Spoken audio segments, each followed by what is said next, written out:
I get those goosebumps every time. I just have to get the big fella off the bench. Could this be their last chance now? In it comes, Monster to the far post! He scored! Harry Monster scored! I'm way too numb, yeah. It's way too numb, yeah. I get those goosebumps every time. I need that line to throw that to the side, I get those goosebumps every time, yeah. When you're not around, when you throw that to the side, I get those goosebumps every time, yeah. 713 through the 281, yeah, I'm riding. Why they on me? Why they on me? I'm flying. I'm slipping low-key. I'm slipping low-key and hiding. I get those goosebumps every time. I'm around, yeah. You ease my mind. You make everything feel fine. Worry about those comments. I'm way too numb, yeah. It's way too dumb, yeah. I get those goosebumps every time. I need the hype. Hey, how's it going? Back again. Sorry, a little bit late. Just talking about raw bands and old Sky, Virgin Media. Bastards. Yeah, blame me. It's my fault. I was chatting away when we should have been going live. But we're here. We are here on Loading Mag NUFC for the big one, the big quarterfinal of the Carabao Cup Watchalong, Chelsea against Newcastle United. And the teams are in, excited stuff. We're going to get to that in a second. But Daz, Chris, how you feeling? How you feeling about tonight? All good. I know all about the Virgin packages in the UK for the TVs now. So that's what the conversation is about. But all good, Pete. All in the run up to Christmas now, and I'm off tomorrow as well. My little boys play in school, but all good, all good. Looking forward to another watch along in the Carabao Cup, and we have a good record, so I want that to continue. Definitely, Chris. How are you, fella? How are you feeling about the game? Are you confident? I'm good, by the way. Yeah, I'm good. Been hectic, similar to you guys. Bit hectic at the minute, obviously with Christmas week coming up, but very excited. Really looking forward to it. Yeah, in terms of the team, obviously I just digested that as I jumped on the show with you guys. But I wouldn't say I'm confident, but I'm not worried, if that makes sense. I think it'll be quite a close game, but I think we can progress. I do, boys. I think we can get the job done tonight. Definitely. Great to see Sven Botman back, by the way. Great to see him. Yeah. Massive. And look, whilst we'll get the team news on now, thank you to those that dropped the team news on in the chat. It's there. Tom Dixon, resident spanner, top man as always. But it's there. The team news is in, and a few changes, 3 changes in fact. So Kraft has come in. Botman's come in for Shaw. Kraft has come in for Dan Burn. And we have Lewis Miley, the man of the moment, or should we say the boy of the moment, coming in for Joe Linton. That's what you make of that team. Are you happy with it? Yeah, I'm happy with the team. Kraft is in, Trips is on the bench, so it gives him that extra bit of rest. I'm sure he'll be off that bench at some point in the game. Maybe not. Maybe we won't need him. Also, Byrne is rested again, I suppose. Yeah, he's only just coming back from injury, and Livramento, the form he's in, he has to play. But yeah, good to have Byrne there as well. And if we need to tweak it up a bit, good to have him there. And yes, but Joe Linton, the big miss then, but yeah, no, happy with that. Be interesting to see how it goes. Definitely, and I think Chris, you mentioned as well about the fact that the bench is looking a little bit stronger tonight. A few players that we recognise as sort of first team starters in and around it. Look, where do you think we can win this game tonight with that team? Where do you think our danger men are? I think, to be honest, the one that stands out for me more than anyone's Callum Wilson. Callum Wilson, we all know how much of a threat he is, and we know that Chelsea aren't exactly regimented at the back at the moment. And obviously, Pete, we were talking about it pre-show. You know, they've got Petrovic in goal as opposed to Robert Sanchez, so it'll be interesting to test him a little bit tonight. Badiashile, he hasn't played much football this season, so that will be interesting. I know they keep persisting with playing Levi Colwill at left back, and I'm just not wholly convinced he's a left back. He obviously made his name at Brighton, didn't he? Playing centre back, and he was absolutely fantastic. But him at left back, that does please me. Up against Miggy Almiron, and obviously we've got to talk about Anthony Gordon. Anthony Gordon is going to give Disasi a run for his money tonight, because again, I could be wrong, but Disasi isn't really a right back. He's more a centre back. So they've got two wing backs there who aren't that comfortable playing in the wing back position. So I think it's going to be a big night for the front three. Solid midfield as usual. We've seen Louis Marley, who's got his first goal in the Premier League for Newcastle, which is brilliant to see. And then obviously, he's going to want to follow out with a good performance tonight. And as Daz has rightly said, we've got a Krafu at right back. So, I think it's a big game for him tonight. Tino keeps his place in the team, and having Sven Botman back is just huge. It's just absolutely huge, and I'm so looking forward to seeing how he plays. And if he comes back as cool, calm, and collected as he has been playing for Newcastle, it will give me a lot of confidence going into Luton the weekend as well. Definitely, it's a massive plus. Sky were just touching on Sven Botman just a couple of minutes ago, and they were just talking about, and they had the stats up, the sort of win ratio and how we play as a team when he's in it in comparison to when we're not, or when we are without him. It's crazy. We've been without him for 20 games. And we've only won 8 of those. I think that tells you everything you need to know about him being at the back. And I refer to him as the brick wall, because he is. Obviously, we need to give him time to get up and running. He's been out up to 10 weeks now. It's a long time to be out not playing football. So we need to be persistent with him, but as well, it's great to have him back, and it's come at a perfect time. But look, from our perspective. We have everything in place. We have the lineups. We'll just quickly have a look on the tactics board, because we think this is how it's going to kind of look. Before you do, Pete, can I interrupt 1 second, Pete? And I just Michael Palmer is saying Glass's version of Dallas tonight is he going to try and fool us into thinking he's not going to talk intelligently rather than complete bollocks. But I just want to thanks for that, Michael. But Michael, I just want to revert back to one of your other comments here. Need a volume control on that goosebumps music, like it annoys the hell out of the wife. Michael, I did not know Jimmy was your wife, because it would annoys Jimmy as well. But so that's what my comeback at you, Michael. But enjoy the game, buddy. Sorry, Pete. No problem at all.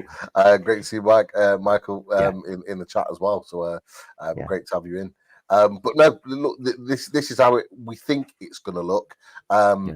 As it's set up, and it's not too dissimilar to the team that we're coming up against when they came to St James's Park. 1 or 2 changes, but ultimately the same team. But look, Chris, you've touched on it. Adam in the chat also did the same.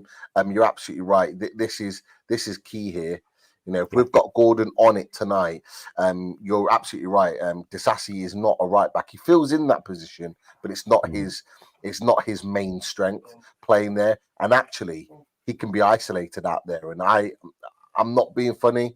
We're not kind of talking about odds or anything right now. But if we were, I'd be putting odds on Disasi picking up a yellow card at some point during this game. That's for sure. If Gordon's pushing him the other way, he's got that ability to nick past him and cause some problems, then I think Disasi will be all over the place. And he is very susceptible to making a mistake. And hopefully that happens tonight, because Gordon for sure is the one that can exploit. Now, what's interesting about this is that, obviously we've got Callum Wilson in here as well. Badiashile's a big, strong centre-back, but and so is Silva to a point. But Silva hasn't really been at it at the moment. He hasn't really been playing well. He's not playing his best football, and I think there's an opportunity to kind of exploit that. But Daz, I'll come to you. That's a hell of a midfield battle tonight. Where's the battle going to be won? Is there one particular player that you're looking at in that midfield that you think, right, he can win the battle for us tonight? I wouldn't say there's one, because for it to work, they all have to interlink and intertwine and cover for each other as well. Like we saw in the game at the weekend where the one that was sending off, Bruno had more space, and what he did, he was absolutely unreal. So it'd be interesting to see if he pushes up a bit more this evening, or and if he does, who covers then, and they need to work in that fashion. But I like what you're pointing out. Oh, Thiago Silva, yeah, he love that tune. But yeah, no, he is like he's so old now at this stage. He must be near retiring, um, and he could be got at. I think. Um, yeah, well, so we'll see what Wilson can do there, and with Gordon's pace, if he gets inside as well, it's be nice to see what he can do there. But yeah, so to answer your question, Pete, a combination more, rather than one particular player, I think. No, I think that's more than fair. We know there's already history here. Hold on. Let's get off that for a second. We know there's history here with Miley and Fernandez, and let's be honest. Miley came on a sub at Stamford Bridge to make his debut last game of the season last season. He's played him again at St James's Park, and both games Miley's got the better of Enzo Fernandez, and I'd be more than confident that he could do the same again. I have to say, I don't know if you boys agree, Conor Gallagher has been one of their better players this season. Probably they're one of their best, if not the best performer for them. And I didn't realise, boys, that he has had the most ball recoveries in the final third than any other player. I believe it's not just in the Premier League. It might even be in Europe this season so far. Conor Gallagher. So that's an impressive stat that I saw today. That I thought, wow, that I'd not realised. And so, he is definitely a player to look out for. Moise Caicedo, I'm not sure. I don't know what to expect from him. I've got to be honest with you. I don't think he's had a great season at Chelsea. I don't think he's playing well at the moment. I really don't know what type of game he's going to have. But what I'm confident is that this midfield can potentially shoot them down. What I will say is I think on the ball, all three of our midfielders are better at interlinking with their passing, their movement in that midfield spaces than they are. They might be able to defend better, but I think in tight spaces we are far better with the ball, and I think that could potentially be where we get the better of them. There's little tight, small passes in between spaces that we did against Fulham and really exploited them. And Bruno made. Someone said, who was it? I think it was Bruno actually that said at half time, Eddie Howard said something about he needs to run more. He needs to run with the ball more. And on the back of that, you could see that in the second half. He was doing it a lot more often and actually traveling with the ball rather than just picking up the ball and just popping it side to side. He was getting forward, making runs with the ball. And actually, if he can do that tonight, we could definitely exploit this midfield. Looking at their front line, Livramento, I'm not overly worried about Cole Palmer. He's a good player, talented player, but I'm always confident with Livramento. This will be an interesting battle here. Sterling, if he does play on the left, he normally does against Emil Kraft. Now, Emil Kraft had a great game against Fulham, boys. But what do you make of that battle? Do you think that's an area we need to be mindful of? I think we've got to be mindful, definitely. But Eddie Howe, since Eddie Howe's come in, he's actually spoken very positively and complimentary of Emil Kraft. And to be fair, he's never let us down since whenever he's played. And what I would say as well, for me, I'm actually pleased to see that Trippier is not playing, because I do think he was in need of a well-deserved break. And I think if you've got a player there in Emil Kraft who can come in, do a job, hopefully impress, I think he's more than capable of matching up with Sterling. Yes, the pace is a concern. Yes, Trippier will, not Trippier, Raheem Sterling will try every little trick in the book to try and draw a foul or win a free kick or get Kraft carded. But I'm actually quite confident that Kraft can do well tonight. And it now, Eddie Howe's probably turned around to him and said, you're in the starting 11. keep yourself there. Show me why I should keep you there. And you know, the place is up for grabs now, I would say, because if Trippier needs a rest, which I do believe he does, because he had a couple of poor performances on the bounce, it's now up to Kraft to try and keep that place. And also, he will probably have in the back of his mind that one sub that springs to mind to me, depending on how the game is maybe taking Kraft off and bringing on, you know, Lewis Hall, for example, putting Tino Livramento at right back and then putting Lewis Hall at left back. I do think we'll see Lewis Hall this game. I will say that. Yeah, I would agree with that, definitely. Daz, I'll come back to the forward line because Marco Palmer makes a really good point as well. He's put a lack of Isak on the bench. Can Wilson put up another sort of 90 minutes? Is that a concern for you that he's played obviously a 90 minutes on Saturday, 95 minutes, and then again he's coming just a few days later and playing again? Is that a worry in your mind? Yeah, it is a worry, but we've got no other option, I suppose. Like he wants to rest Isak, and it's that groin strain or whatever it might be that is he needed a well-earned break. But yeah, we don't need another injury to add when we're starting to try and get over them. We don't need to follow back into that again. And back to your question that you had to Chris on the fullbacks. Yeah, I'm confident in our lads, Livramento and Krafku, but and Sterling had a great start to the season. He hasn't done so much since then. Cole Palmer, though, he's my worry. I think he's done really well, but whether he matches up against Livramento or whether he alternates a bit, but he's the one that worries me. Okay. Right. Are there any questions? Anything that anybody else wants to mention about the game in general? Well, Michael makes a good point here. Smash that like button.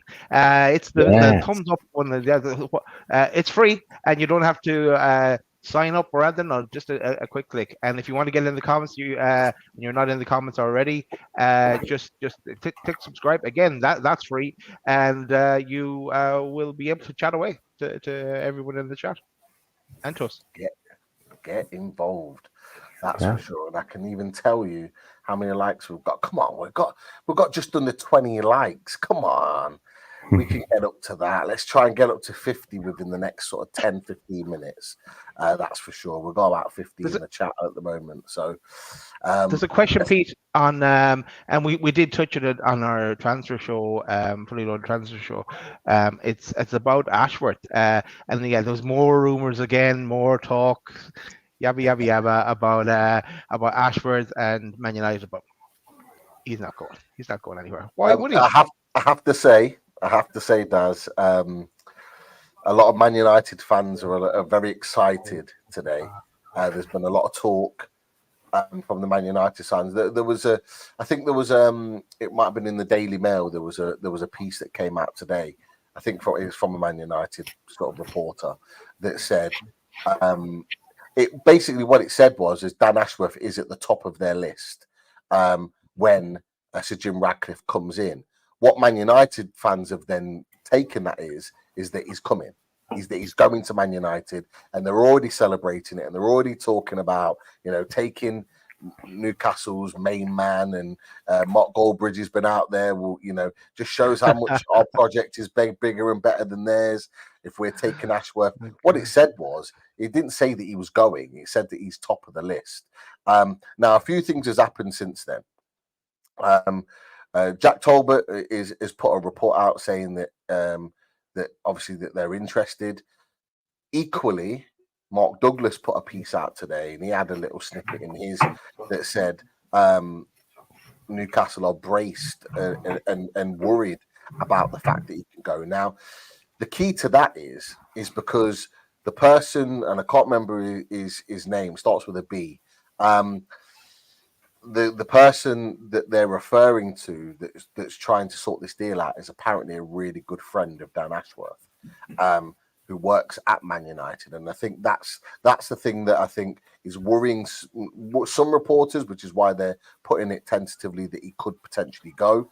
But then later on this evening, there was another report that's come out that's basically said that Ashworth has played down those rumours and that he wants to stay at Newcastle, which is what happened 2 weeks ago. That rumour first came out, it was squashed, not interested in going. The same has come out tonight. So what I would say for any Newcastle fans is don't read too much into it. Man United fans are going to spin everything at the moment because anything that's positive within their club, they're going to make a big meal of it. You'll probably see a load of Man United content creators that will be Ashworth to Newcastle, be looking and studying Dan Ashworth as if he's coming to the club. For me, I'm with, and I said it to you boys the other night, and I'm with so many that are in the chat at the moment. He's not going anywhere. Why would he want to? Why would Dan Ashworth want to go anywhere? He's just not long signed for Newcastle United, who waited for him, let's be honest, for 6 months to finish his gardening leave so we could pick him up. Like, we didn't have to do that, but we did that because we wanted him. Like, on top of that, he's only, a year or so into his project? Mm-hmm. Like, he's a year and a half now into his project. Like, that's not even touching the surface of what he wants to achieve. No. He's got so much more to achieve at this club. He's got years left at this club to take us in the direction we want to. I don't see, honestly, I'd be shocked if Dan Ashworth leaves within the next 3 or 4 years, because that's how long it would take to properly see a project through. Minimum 5 years to see it come to fruition and see it in the works before you then go, you know what, I've done my bit. I've got you up and running. I'll go on to the next project. Because I'll be honest, technical directors, sporting directors, whichever one you want to see, they don't tend to stay long. You don't see them tend to stay 5, 10, 15 years. They come in, they change the process, they move on. So I'm not expecting him to be here forever. But what I do expect is for him to stay, certainly for the next few years, and see things through. That's my opinion. I don't know.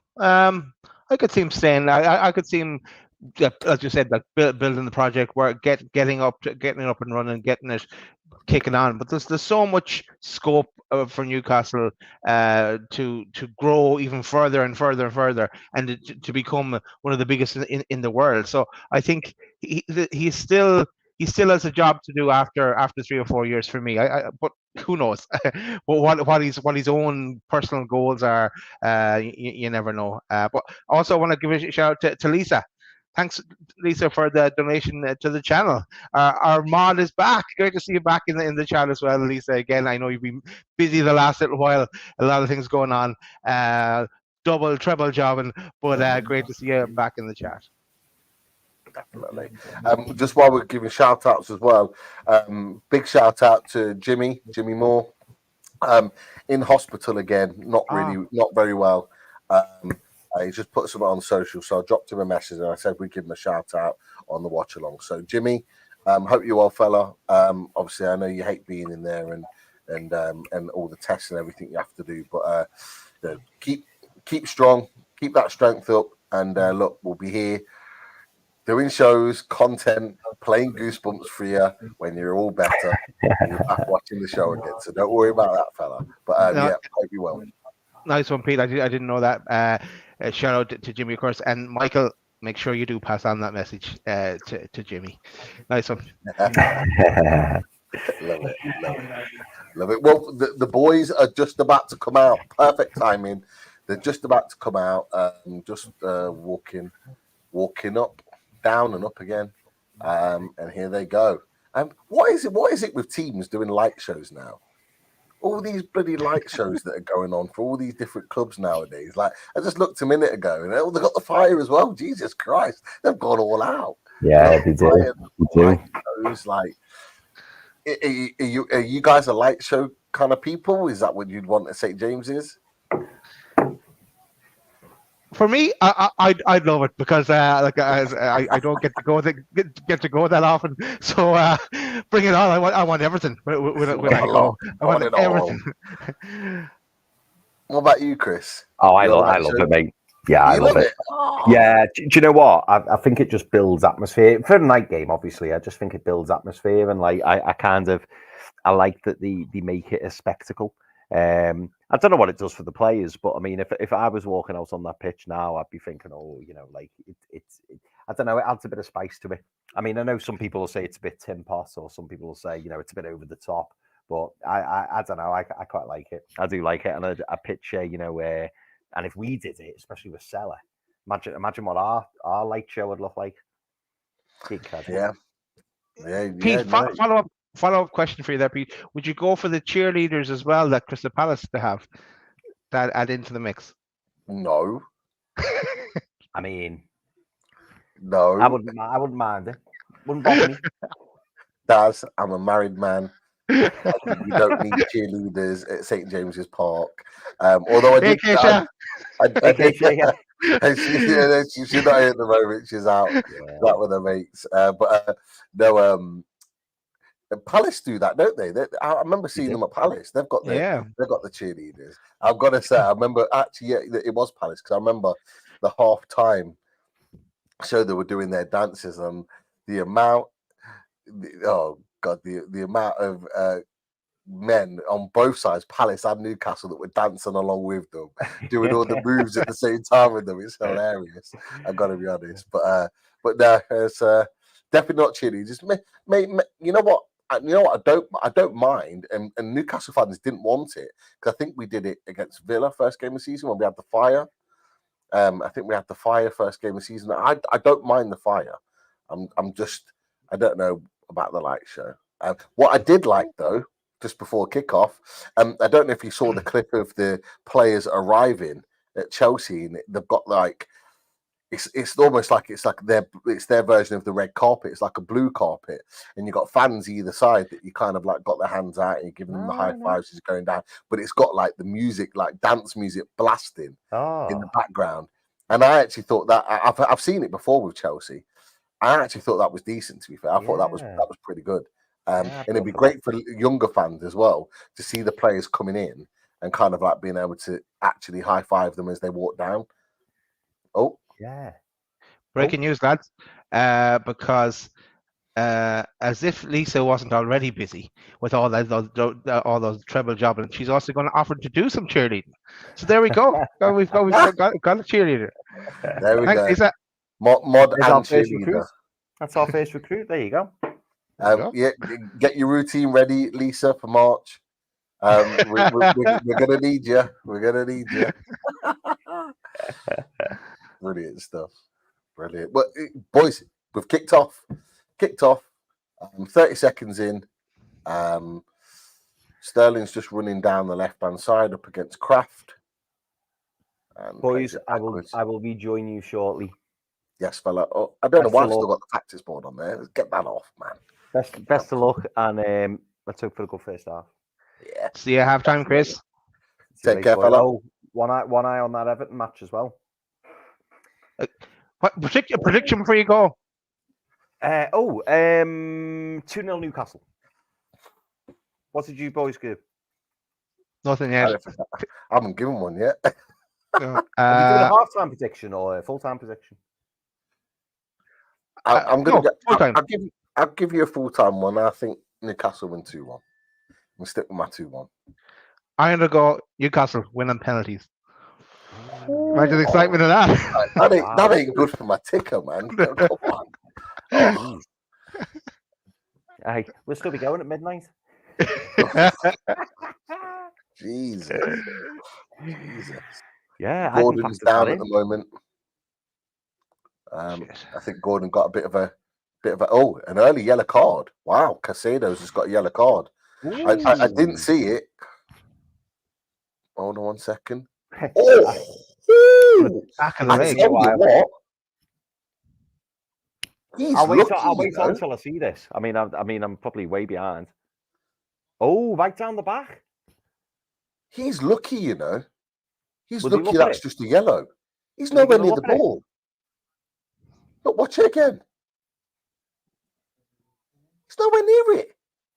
Yeah, he's miles away from the ball. That is bad. Has he not Is done it not anything going to about VAR? Is there yellow tonight? Is there no VAR? Oh, that's terrible. That's terrible.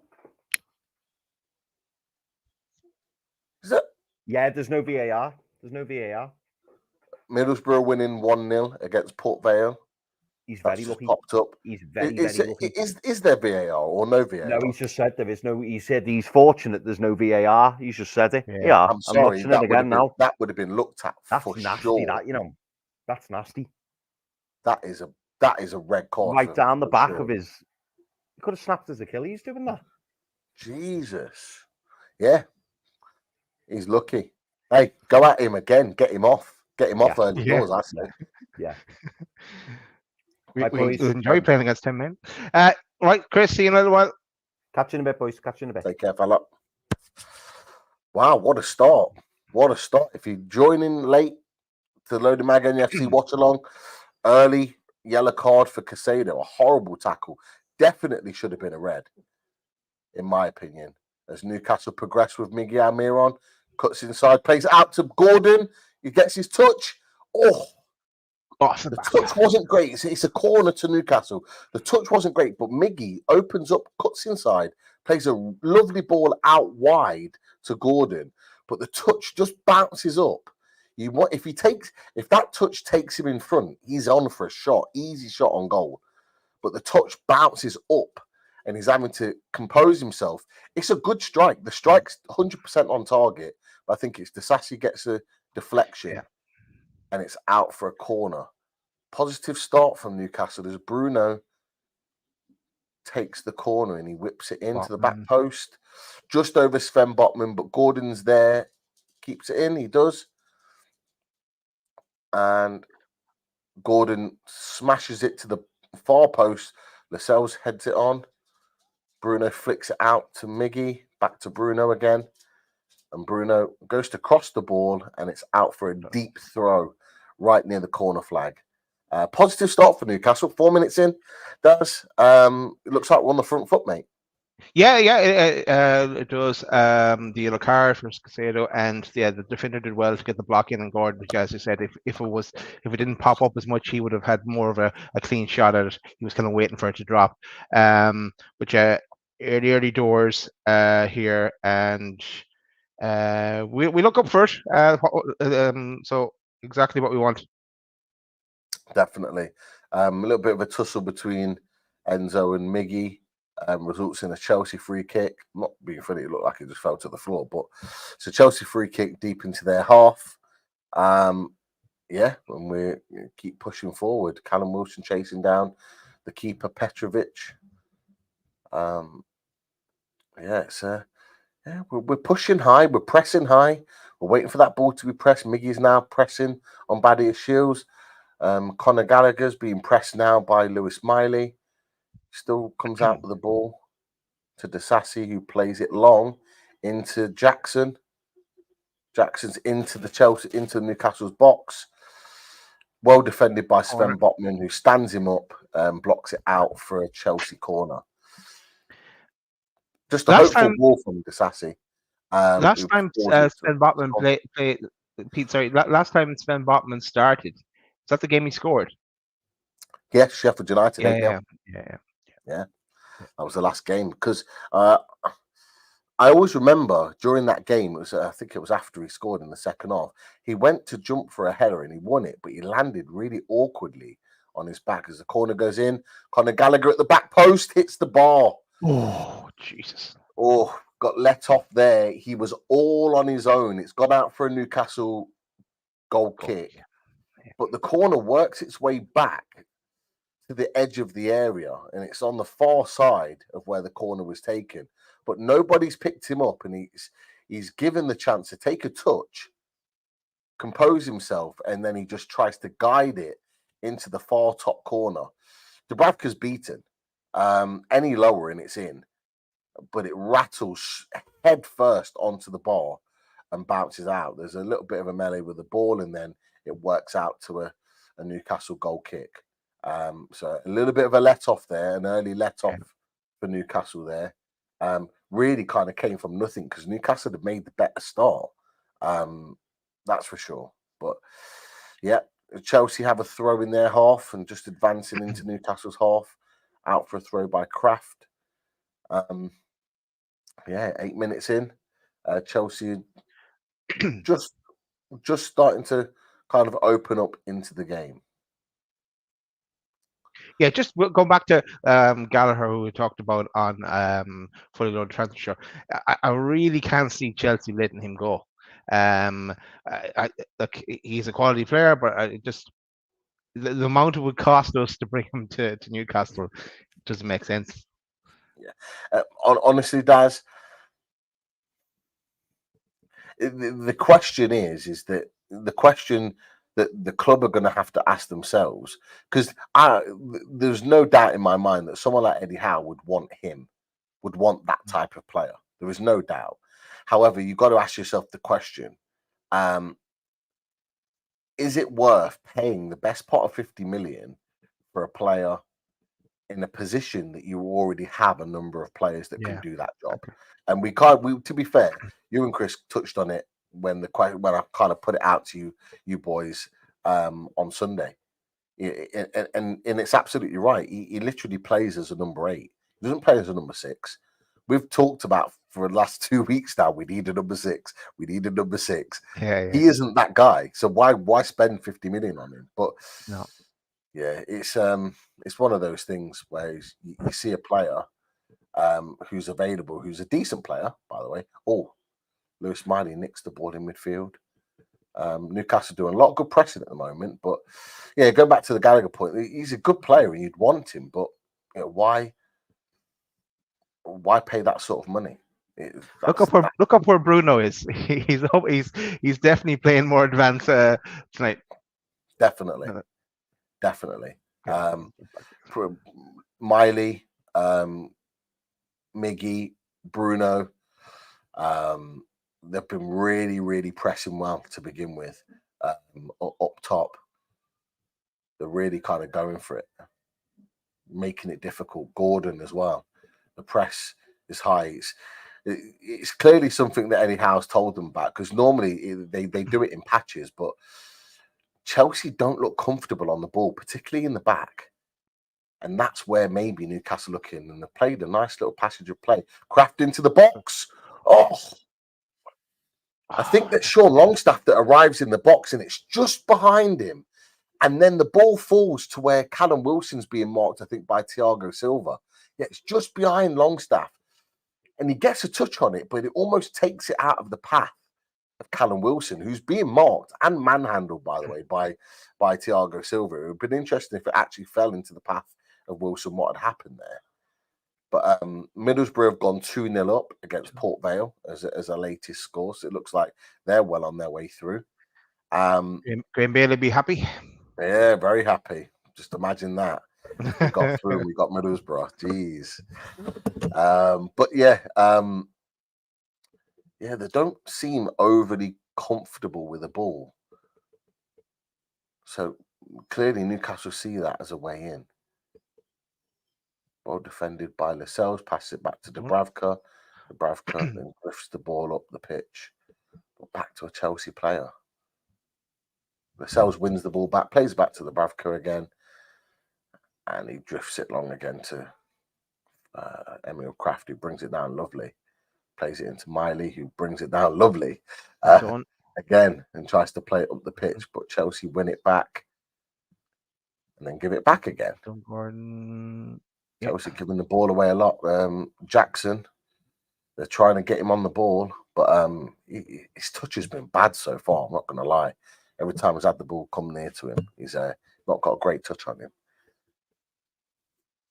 Yeah, I agree with what Donald's saying there. Yeah, our energy is good. We look to be zapping all over the place, or zipping all over the place. Definitely, we need to, almost kind of just harness that and not use it all up at once, because later on in the game they've got players. We talked about it before. Someone put it in the chat, and Nkunku will definitely come off the bench at some point and play some minutes tonight. And he's a talented boy. So, and they've got a couple of other options too. Whereas we don't have those attacking reinforcements that they do. Our reinforcements are all defensive. Like, although Trippier with his set piece ability is a massive asset for us. But yeah, we don't have the same. So a lot of these players are going to be doing the full 90 as Bruno gives the ball away and Enzo advances. Chelsea play the ball back. Endo and Enzo. Yeah, Enzo. Yeah, I thought he was going to advance forward then. He had the ball. He won it off Bruno. He looked like he thought he was going to drive forward. And then all of a sudden he plays the safe option, plays it back to the defence. And Chelsea again, just passing it along the back line. But now progress forward with Cole Palmer. Plays in Jackson on the far right-hand side. Few exchanges to Casado and Conor Gallagher in the middle. Newcastle holding their shape well as Palmer tries to find. They're trying to find that pass through, but Newcastle are positioned quite well on the pitch. As Gallagher goes back long again, out wide to Disasi up against Tino Livramento. And it's another corner. It's a good passage from Chelsea there. Good passing movements. Yeah, patient play, playing it across the sides. Doesn't look like they're going anywhere, but yeah, it's Newcastle were well positioned there. They closed off the spaces. They were looking for that pass inside to Jackson or to Sterling, who was trying to make that run in the middle. But well positioned. But you know, you've got to need to worry about dealing with these set pieces, because the last time it happened was when Conor Gallagher hit the bar. So we just need to be careful of this. Defend it well, big and strong. Look at him loose there again now. Yeah, played it short. Sterling into the box, headed out by, I believe, Miley, and it was out. It's now out. Yeah, it was Lewis Miley. Cleared the ball. It's gone out for a Chelsea throw. They thought they were going to get a corner then. Yeah. And the fact that went out for a throw got a nice cheer from the away end. Very happy with that. Chelsea continue to play it across the back. Playing it now across the back line, probably about 20 yards into Newcastle's half, but now they played it out wide. Disasi plays the ball in, nobody there. Out to Colwell, out wide. And Newcastle win the ball back, and Callum Wilson advances in to Chelsea's area, and he's running with it, and he's worked his way through. Oh, he's in! It's a goal! Yeah! Get in! Wilson! Get in there! As he blows a kiss to the Chelsea fans. What a goal! It's a gift. I'm not going to lie. It's great play. It's great play. I believe, is it Gordon? Someone wins the ball high deep into our own half, plays in Callum Wilson, and he goes on a 50-yard run. It's a poor pass from Colwell. I think Casado misses out. Callum Wilson goes on a 50-yard run. The ball bobbles up off Thiago, off Wilson, then off Badiashile, then onto Wilson, and he's in, and it's 1-on-1, and he does. How lucky is that pinball? It's definitely a pinball situation, but it's a lovely finish, Daz. Outside of the foot, into the far corner. It's a lovely finish. You would imagine he would have gone from the other side, but he placed it well. He did. It's a lovely finish. I'm not gonna lie, Badiashile has had a mess. It's a calamity. It's an absolutely calamity of errors between Thiago Silva and Badiashile. Wilson has took full advantage of that. Come on, the boys. Newcastle United 1-0 up against Chelsea. 16 minutes in, and it's a great start. Brilliant stuff. Get in there. Quality. It's a lovely finish. Yep, Dunhill's just said it as well. Brett C. It's a lovely finish. It really, really is a finish of a. He's a sharpshooter, Callum Wilson. We say about his outfield play and his link-up play, and it's not quite what Isak's is. But I tell you what, when he's in those positions, the guy is cold as ice. He knows where the net is. He just wants to score goals, and I'm here for it. I'm not going to lie. As Chelsea try and play a ball deep in, and it's picked up nicely by Dubravka, and Livramento's on the ball. Plays it out wide to Gordon, on back to Livramento again. He was looking for that goal at the weekend, and he finally got it tonight. Persistence paid off. He continued to work. He didn't let it up. Continued to work and do the business, and he's got his rewards. And Chelsea are now back to playing it across the back line on the halfway line. Like going back to the goal again, like say Colwell tries to play the safe option back into Caicedo, and it's a poor pass. He misses it. Callum Wilson's on, and he just drives 40-50 yards, and he's in.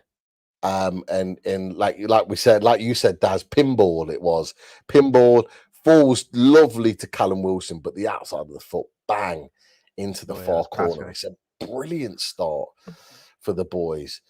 Now this next 10 minutes is going to be key. Can we hold out? Can we hold position? And potentially nick another counter attack as well? Yeah. Can we get another? That would really put the pressure on.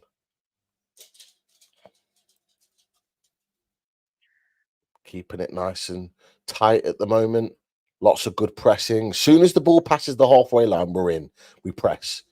We don't want them any further. We've got a nice bank of midfielders there holding the ball. Great win by Tino Livramento, and we're away again. And Callum Wilson just played Gordon in, but it's a bad touch. And it's well recovered from Thiago Silva. It's nice. We win the ball back. Livramento nicks the ball, goes to ground, wins it fairly. Callum Wilson's on the march again. He runs past the halfway line. He plays in Gordon, but Gordon, he kind of goes a second too early, and he doesn't take the ball with him, and it just gets behind him. If he gets that ball in front of him, he's gone, and he's probably in on goal, because we know how fast he is. Not many people can catch him, but it just gives them a chance to get back in and get their bodies behind the ball. As Chelsea try and play it long, but Crafu wins the ball back lovely in the air and wins it again. Chelsea's still on the ball with Caicedo. Play it out wide to Sterling, who's chased down by Miggy. They're playing it along the midfield again to Conor Gallagher, should I say. I've got Callum Wilson on the brain. Still thinking about that finish. Unbelievable. I say Yano was delighted to see Callum Wilson score. Yeah. Love it. What does Yano say? Championship striker? Yeah, he wrote Callum Wilson. He wrote him off a year and a half ago. we were having doubts ourselves there for a time the end of last season, or towards the end of last season, the middle of last season. The doubts were never about him as a player. It's just about his injuries. But everyone else is the same. Everyone's got their doubts, but I don't think any of us have been concerned of what he's capable of, especially when he does stuff like that. Chelsea are now working it just near to the edge of the area. Colwell's now advanced into the box, plays it out wide to Sterling, who's chased down by Crafu. Out to Caicedo, who plays a nice ball into the middle, into the area to Enzo, but it's well defended. Done Lascelles. Yeah, Lascelles and Miley do enough to get the ball out, but Chelsea still got the ball. They're holding possession at the moment, just playing it along the sides, trying to find those little balls through the middle. Enzo's picking up a position in between Lascelles and Botman right now, and they're trying to find that ball as Newcastle win it back again, and we're off. Counter-attack again, and we're off again. And Tino Livramento, it's a good tackle from Thiago Silva. But again, it's one pass away from being in. But Chelsea now advance with Enzo, who's held up by Bruno. Botman, there's a bit of a mix-up there between Botman and Longstaff. We get rid of the ball, but Cole Palmer's on the ball again. On the edge of the area, he shoots. Dubravka saves. Comfortable in the end.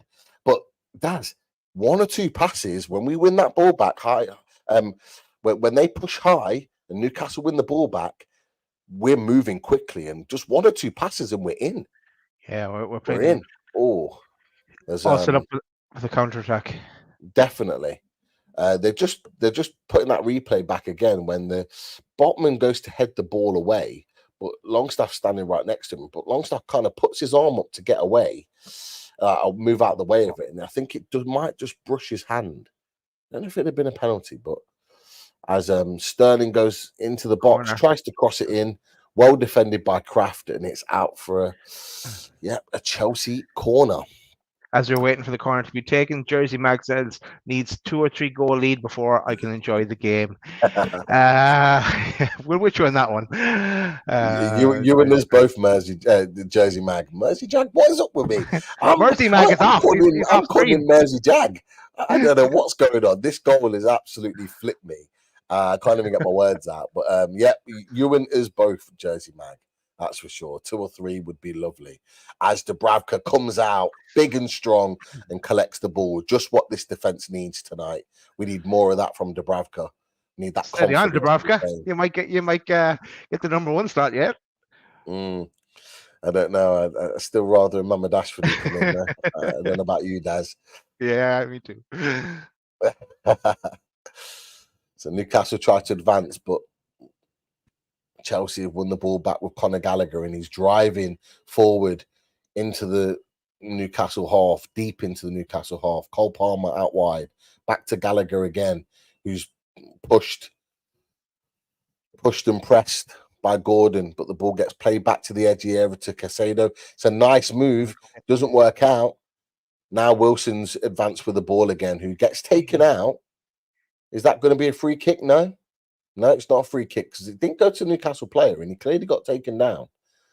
And now Chelsea are back on the ball again. But again, we're a pass away for being in on goal again as they bring up the possession since Wilson's goal. It's 82% possession of Chelsea, but they're not really doing anything. Newcastle's positions are solid. As soon as they come a certain distance into the half, the boys are pressing. We're pressing and probing. We know what it is that we're doing. There's a clear game plan here. You can tell. 25 minutes in. There's not press high. Sorry, Daz, go on. Yeah, a few calls to smash that like button. Michael says smashing that like button is the reason those Chelsea mistakes. It's a proven fact now. So smash it for extra jinxing. And also, Fast Clean Carpet Cleaning Houghton Le Spring Durham says, come on, hit that like button. Get in. What a name. I like that. Quality. I like it. And yeah, look, you can see the purple ticker at the bottom. Smash that like button now. Come and show your support for Loaded Mag and NUFC. If you've just come into the chat, you put a comment in the chat, or you're just watching along, give us a like, show your support for the channel. Brilliant stuff. PDK says we miss Willett's driving runs with the ball. We do. Yes, and that was a big factor at Old Trafford. He got his goal off the back of that made it 3-0. We do miss that. We do need that. We do need him back to provide that. But look, we just need Willett back 100% fit. We need him playing regular for Newcastle United because he does offer something different that we don't currently have. And it's really, really important. We need that big time. But it's just showing the Wilson goal again. Look, he's driving 10 yards in his own half, and then he's gone. And he's driving straight through the middle of them. Awful defending. Jesus Christ, but that finish. Super. I really thought he was going nowhere with that. He just parted for him and off he went. Got the look of the bounce. I love the no look high fives between Howe and Tyndall. they're so in tandem. Like Howe just puts his hand out and there's just an instant of 5 put there. It's brilliant. I love it. Always happens. Quality stuff. Quality. Newcastle advance with Longstaff into Chelsea's half. Gordon drives in, tries to play Wilson in, but it's right into the path of Badir Shield, and Chelsea back in possession again. You can see what Newcastle are doing when they're getting the ball. They want to make the most of it, and they're driving forward. It's real positive play, and Chelsea have resorted to going long, The ball was going to go straight to Kraft, but he slips. And now Sterling is advancing with the ball, and now he's advancing into the area. Oh, it's just wide. Lucky. It goes through. To be fair, Lascelles gets across. It all stems from Kraft. He slips. The ball's going to Kraft, but he slips on the pitch. There's a 1-2 between somebody, I can't see who it was, and Sterling. And Sterling advances into the box on the left-hand side, and he just plays it. He just tries to place it into the far corner, and it just goes through Lascelles' legs. He literally places it through his legs. Lascelles there. It's unfortunate for Lascelles, and it's just wide of the post. It's wide of Dubravka's. Dubravka had it covered. If it was in on goal, he's got it. But it goes just wide. Yeah, it just shows any little mistake, and the danger is there. So there's a slip from Kraft, and that's where the second goal is crucial. As Conor Gallagher's advancing into the box, and Sterling's there. What a block! Oh, Gordon, well done, Bruno on the line. Well done, what a block! And Miggy gets pulled to the ground, and it gets played on. How? Sick. Miggy's in. How does that get pulled back? Anyway, Chelsea are on the ball, playing it back and forth. There was a tussle between Colwell and Miggy. Colwell's gone down, but Colwell was clearly pulling Miggy's shirt. But the ref says play on for Chelsea. Anyway, going back to it, the ball gets cut back by Conor Gallagher initially, right back to the penalty spot. Nobody's there.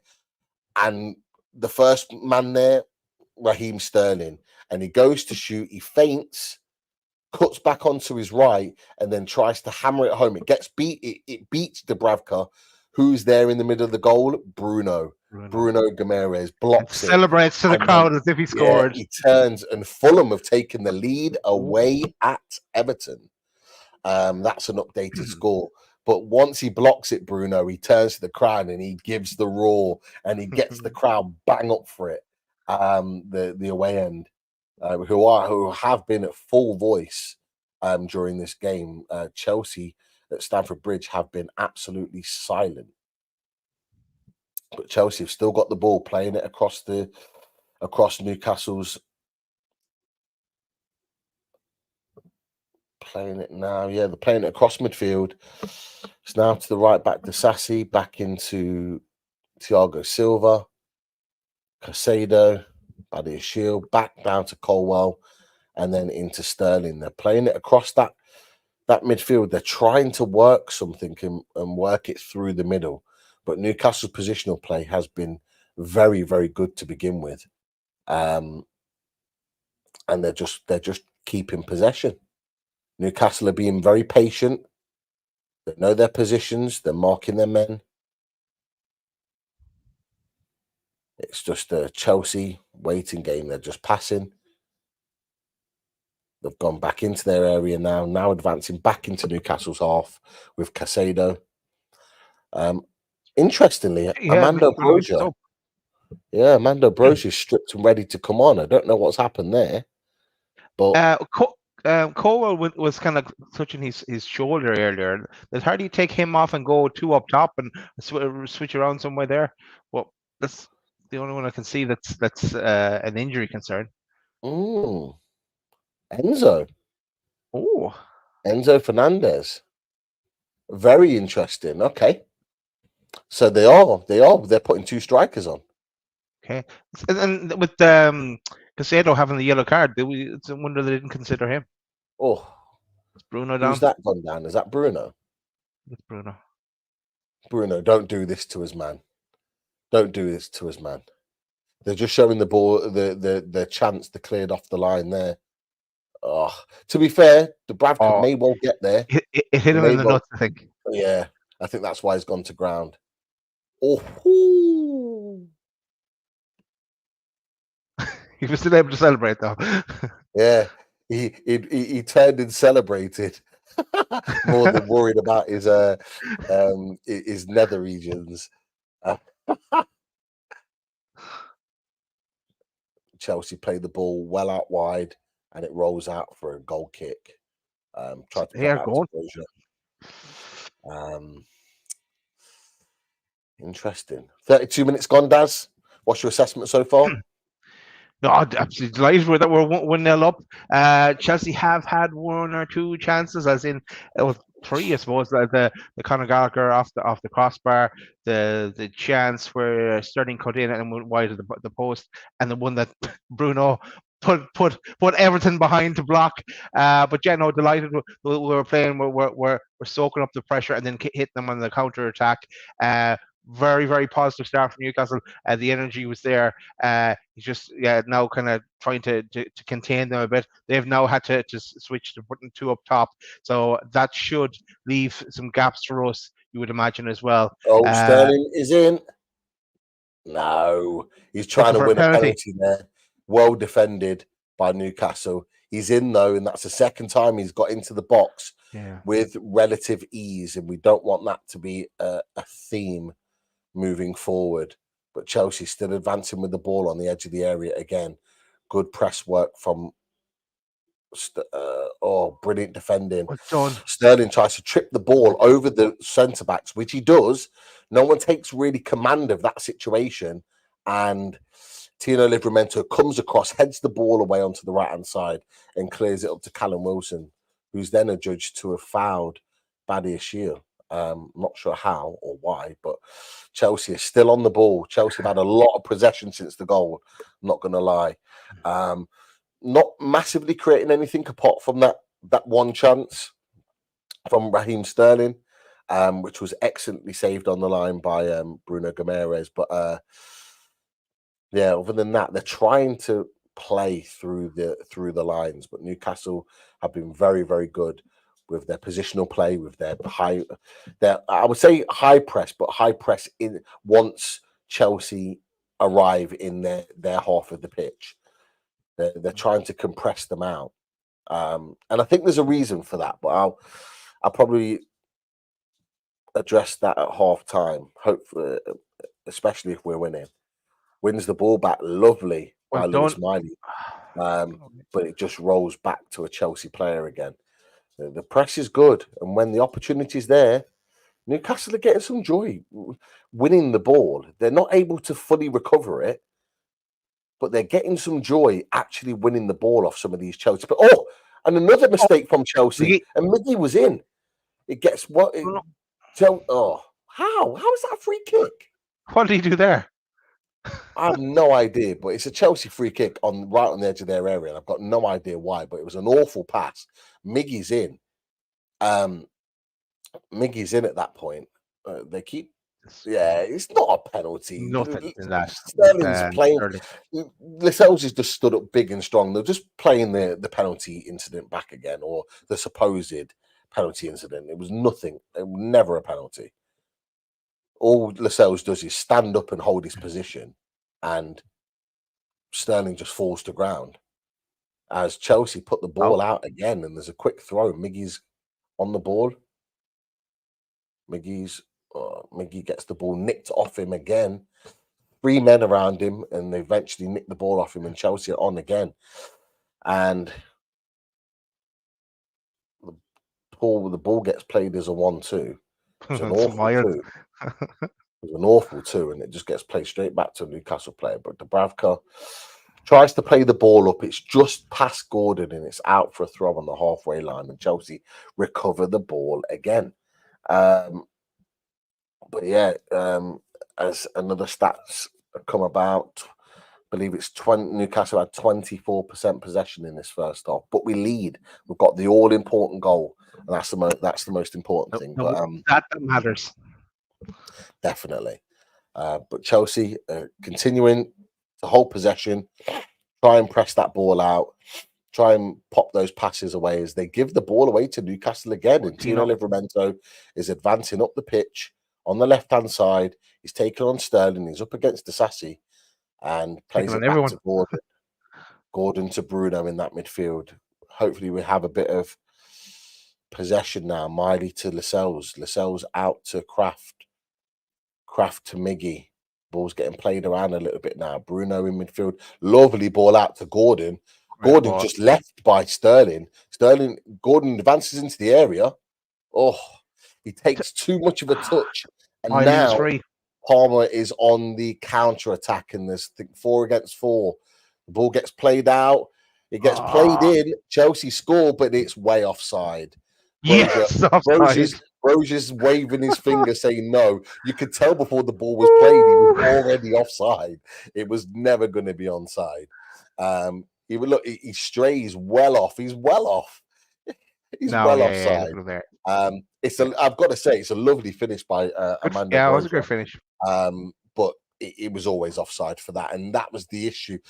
The problem there, it was a great. Newcastle have a passage of play.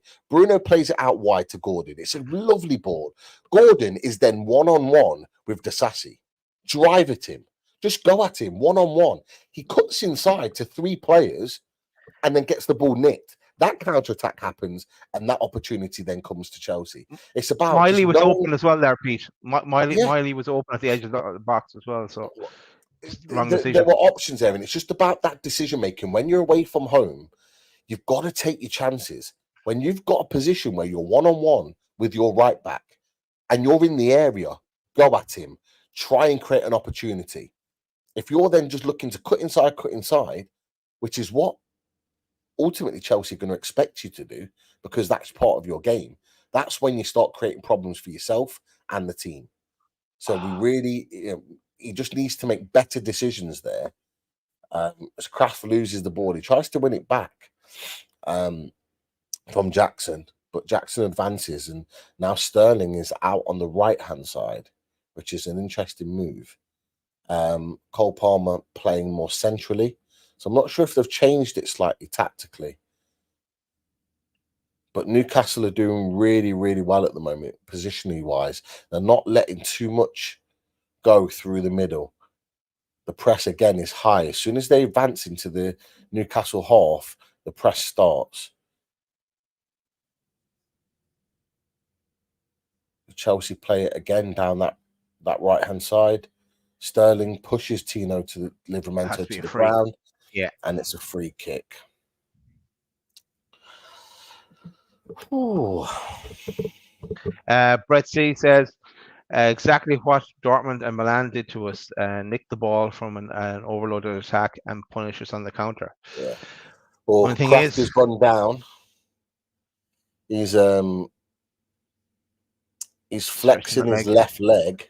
I'm hoping this is just a little bit of a tactic to give us a breather, and that it's not something. Yeah, it could be. It could be. Tyndall might have had a word. Oh, so Trippier's gone to warm up. Oh, I'd hate for it to be something serious, because actually, I don't think Kraft's done too bad today. No, he's done well. It'd be a real shame to have to make that change. So they also have Dan Burn out, so that maybe they look at putting Burn on the if he was coming off, Burn on the left and move Livramento out to the right. Quite possibly. Both options. Quite possibly. Oh, Newcastle advance to the ball again. Miggy is in. Oh, use your right, man. Bruno. Oh, blocked by Chelsea. It was blocked by Chelsea. Newcastle recover the ball again. Miggy is in. Oh, he tries to play in. Oh, he's advanced with the ball again, and he's coming. He's offside. No, he's back on. No, Kraft is in. Kraft plays it. Oh, nobody's there. Oh, my God. It's a good passage of play from Newcastle. All from the high press, winning the ball back high. The ball gets almost like sort of chipped into a position deep into Chelsea's area. Kraft deep on the byline, plays it short, but nobody's there gambling at the front post. If they do, they've got to tap in. We were just showing Bruno's shot. It actually gets blocked by Colwell, I think, in his midriff. But Miggy now has the ball again out to Kraft. Kraft to Longstaff. And again, tries to play a little cheeky 1-2. Doesn't work. And Kraft just cuts out Chelsea's play high up into Chelsea's half. And Colwell now has a throw. We'll go to a question from Lee G, because I know he's another question as well. We'll get to in a while as well. But not that I think Kraft has done anything to deserve to be taken off, but would you put Trippier on at halftime For me, no. I'd keep it the way same way it is, unless Kraft needed to be taken off, and then I would look to either a Burn swap over Livramento or a Trips replacement. Yeah, I agree. I don't think Kraft has done anything wrong to deserve being taken off at this point, unless he was injured. Now, again, that's a Chelsea are clearly paying for that free kick. Lost the ball again. Wilson doing what he should be doing is just being big and strong, and Colwell's just flopped to the ground with absolute ease, and the ref has give Chelsea yet another free kick for a decision that I don't actually believe was a free kick in any way, shape, or form. But yeah,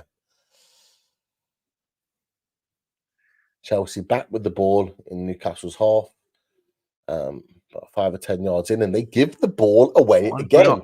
Bruno's away, Gordon. and he plays in. Oh, he's actually trying to play. He's actually tried to play in Gordon, but Wilson's got a touch on it. If Wilson doesn't touch it, yeah, Gordon's in. Gordon's in. But Wilson's not to know that. But no. Amanda Brozier advances with the ball, takes it round Bruno. Cole Palmer cuts back inside, plays it back inside again, plays it through the legs of Lascelles. Amanda Brozier on the edge of the box now plays it back out to Colwell. Palmer now on the left-hand side. Caicedo advancing in the middle of the park. Plays it out wide to Sterling, who now comes up against Tino. Gordon being the cover. Beats Tino, plays it into the box, onto the edge of the area to Conor Gallagher. Get rid of it. Oh, get rid of it. Botman finally clears.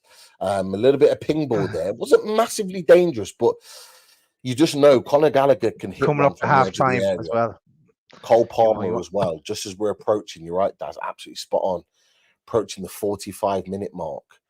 Cole Palmer about 30, 40 yards out. Advancing the ball in the middle. Conor Gallagher again. A lot of Chelsea's plays coming through Conor Gallagher. Plays it into Sterling, who advances to the edge of the area. Jackson plays it way wide. Oh, no. Deflection. Corner ball. Corner ball as we hit the 45-minute mark. It's well marshalled by Newcastle defenders. Lots of bodies around, trying to get in front. But I think it takes a nick off one of the defenders, might be Botman, and it goes out for a corner as we are bang on the 45-minute mark, and we have 3 minutes additional time as the corner is about to be taken. An in-swinger by Cole Palmer comes in, cleared by Sean Longstaff, whipped, smashed back into the air, and then headed way over the bar by Disasi. 3 minutes extra. There's a chance, yeah. We're about 30 seconds into that extra 3 minutes. Again, well defended. Well defended out by Longstaff. Good pressing from Gordon. Cole Palmer smashes it back high up into the air, into the box, and the Sassy just loops it way over the bar. And we take another breather. As it's just reporting Eddie Howe's time at Newcastle. 50 wins, 23 draws, and 20 some losses. As Callum Wilson, just nicked past Badiashile there for a second, but Badiashile recovers well. As Kraft gets taken to the ground twice, and it ends up being a Chelsea throw. How is that not a Newcastle free kick? The first one was a foul, and the second one baffles me. And even though Lewis Miley wins the ball off Caicedo, Chelsea get free kick. Yeah, they have had tonight. They had, yeah. Someone said something about the ref earlier as well. Yeah, Chelsea have had everything tonight. Absolutely everything. Yeah, it's a Chelsea fan, says Dom. Even the tiny decisions, even the little decisions like that. Lewis Miley nicks the ball. It was fair. He's allowed to go in to win it. And straight the way, ref pulls up. Free kick to Chelsea. Kraft comes in. Oh, he takes one in the leg there. He takes one in the leg wars. there. Yeah, it's a tough one. he goes in to win the ball. It's a good tackle as well, but He'll be okay. he gets clattered by Colwell, I believe. Yeah, Colwell. It's a bad touch. Kraft comes back in, and it's almost he gets stood on. Whether it's intentional or not, I don't know. Oh, Yeah, you see it. he does get stood on. It's a nasty one. It's a nasty one. Ooh.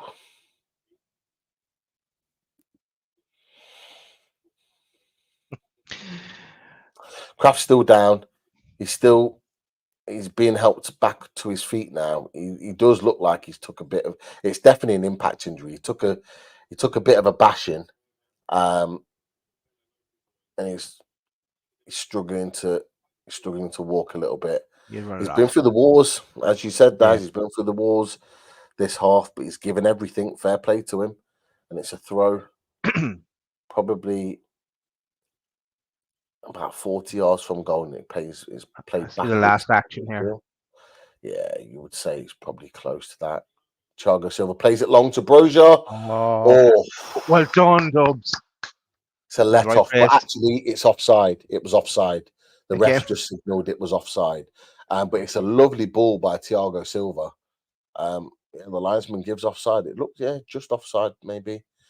He tries to kind of loft it first time without taking a touch. Fair play to him, but he just guides it straight into the hand of Martin Dubravka. Yeah, he was trying to chip him. Or lob him. Yeah. Chris, you're right. You're very diplomatic. Inconsistent at best. Yeah, you're right, Chris. I would say probably more one-sided to the team in blue, if I'm honest with you, mate. Sterling trying to hold the ball up against Tino. Disasi tries to cut inside. That's not a free kick. And it's not, because it's half-time. Newcastle United go in at half-time, 1-0 up, 1-0 to the good. And,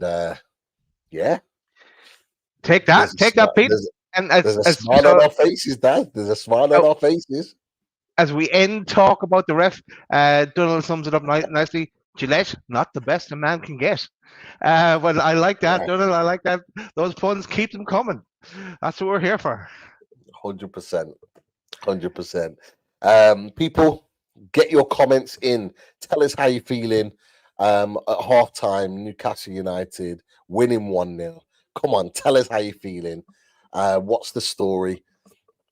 I'm not gonna lie. What about that Wilson goal? What about that finish? The composed finish. Looked like he was going to shoot one way, but went the other. Perfect outside of the boot. 1-0. Superb, Daz. Absolutely superb. We talked about it at the time. A little bit fortuitous in terms of how the ball kind of like falls into his lap, but actually making that 55 yard run with the ball creates the opportunity. So he almost earned it himself. But that finish, it's a special finish. It's a finish of a top striker or a top marksman who knows where the net is. And fair play to him.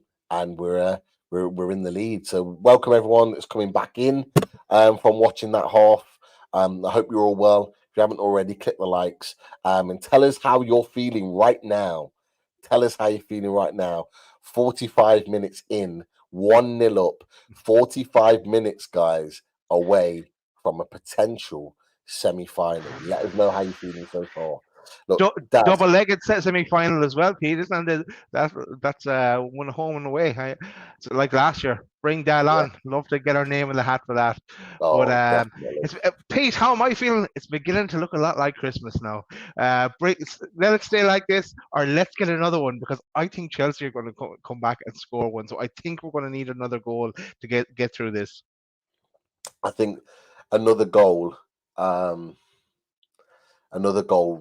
really not opens up this game, but it really tips a massive balance in our favor, because honestly, I think if we get the next goal, I don't know whether Chelsea will have it in them to come back. I just don't know if they do. They've already played part of their hand already with Broja coming on. The only thing they've then got is to take Jackson off and maybe put Nkunku on later on. That's kind of their next move. But after that, who knows? And we've got fan reactions in. Fan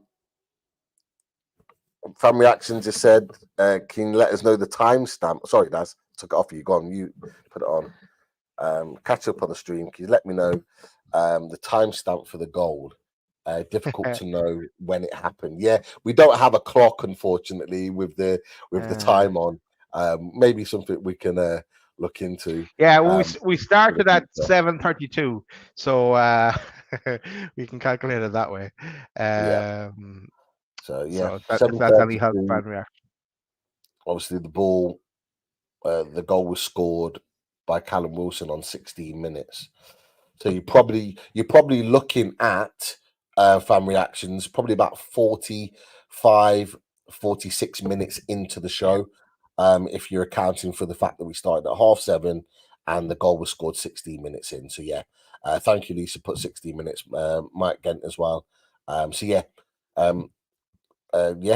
that helps in terms of the timestamp, and you can watch us just going mental. We talked about needing another goal. Lisa says she predicted the first goal score, and now she's doubling up. She's going for Miley for the second goal. Oh yeah! Welcome back, Chris. We'll have that. Too right, mate. Too right. Yeah. Well, we've just put it all out. We put it out to people watching.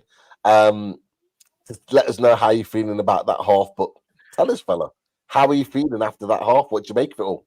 Do you know the only thing I'd say, and our Lucas was telling me, to stop being negative, but I kind of wish we didn't like sit back so much. Like, they're there for the taking. Do you know what I mean? And Chelsea have had a couple of good chances there, and really they should have done better. None as much as Broja at the end there. He made a really poor connection, didn't he, with that great ball from Thiago Silva? But no, I mean, you've got to be positive. It's really great going in 1-0 up at half time. I don't know what Badiashile was doing, by the way. And we said at the start of the game, didn't we? Badiashile, hasn't played much football this season, and it shows. Because that was a terrible mistake. But yeah, Callum Wilson, though, excellent finish, by the way. Excellent finish. Excellent. They're just showing it again, boys. They're just showing it again. It's a great drive. Yeah. He's driving, but trying to get through the Baddy Shields under that absolute. That is a it's like the parting of the Red Sea, the way he slammed through the whole lot. It's mad, isn't it? To think why he did it. I just don't know why he kicks it with his left.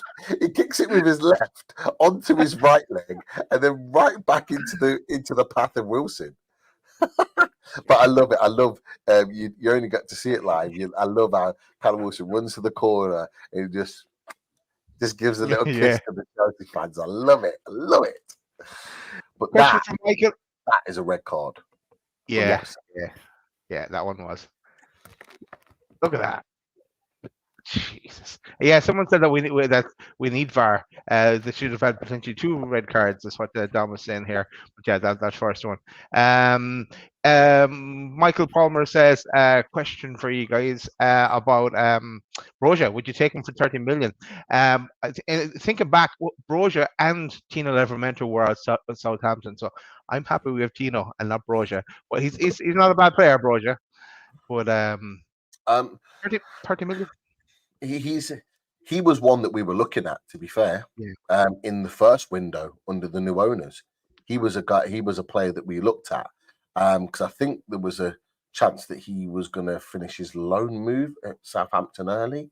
There was that sort of talk. It never happened, but he got I think he's only just come back from an ACL injury, so there's a little bit of a sort of a question mark there about him, because I'll be honest, he probably could do with a loan move. Actually, he could probably do with a loan move. He's not playing regular at Chelsea.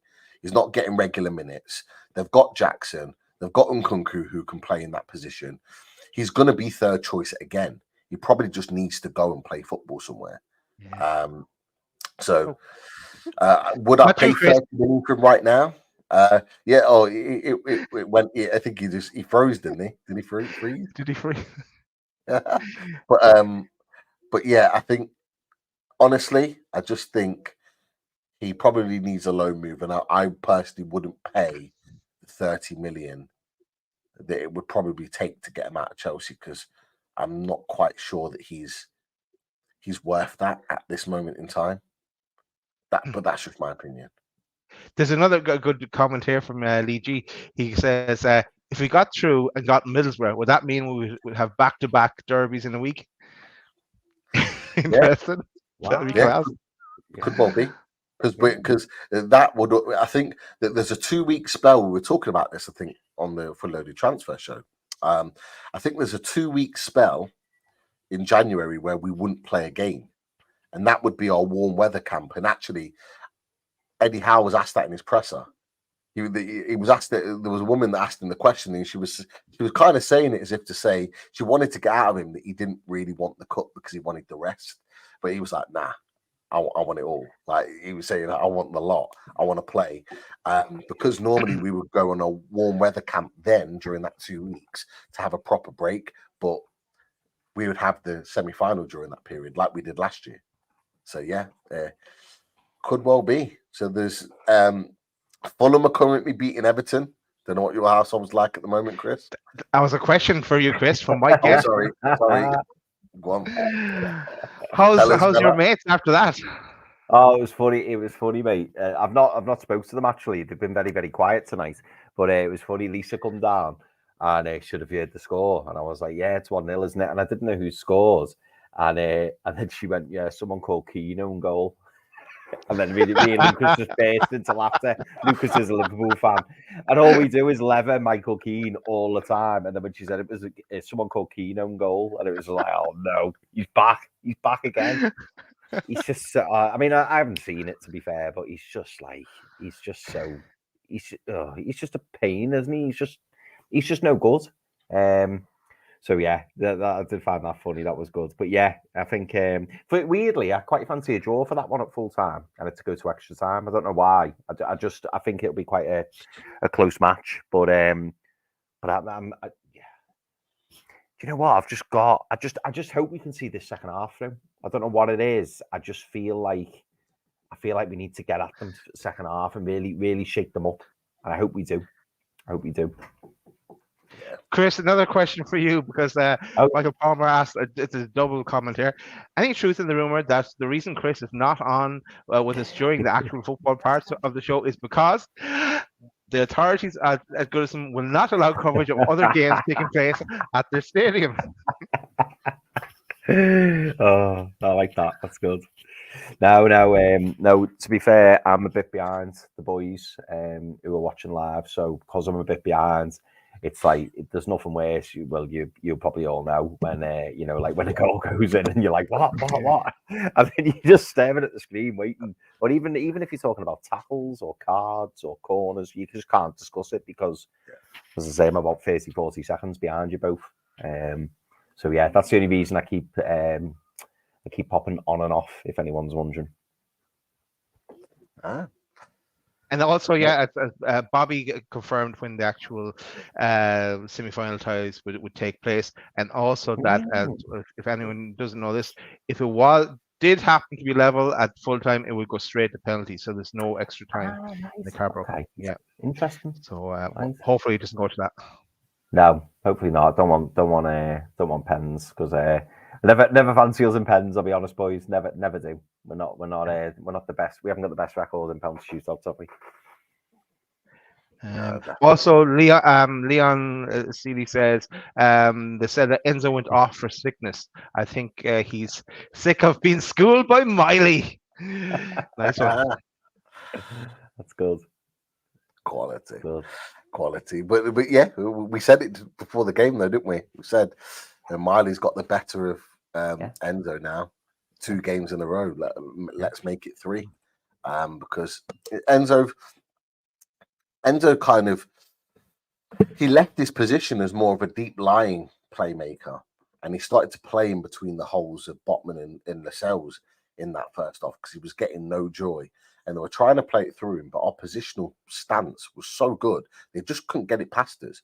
They just couldn't get the ball past us. But yeah, whether he's pulled something or something's gone, a groin or something like that, I'm not quite sure, or whether it's even tactical, because it for them clearly it wasn't working. Now, what we've got to be worried about is that Jackson and Brozier have at times pulled both centre backs out wide, which is not where we want them to be. We want them to stay centrally as a two, because as a two, they're solid as a unit.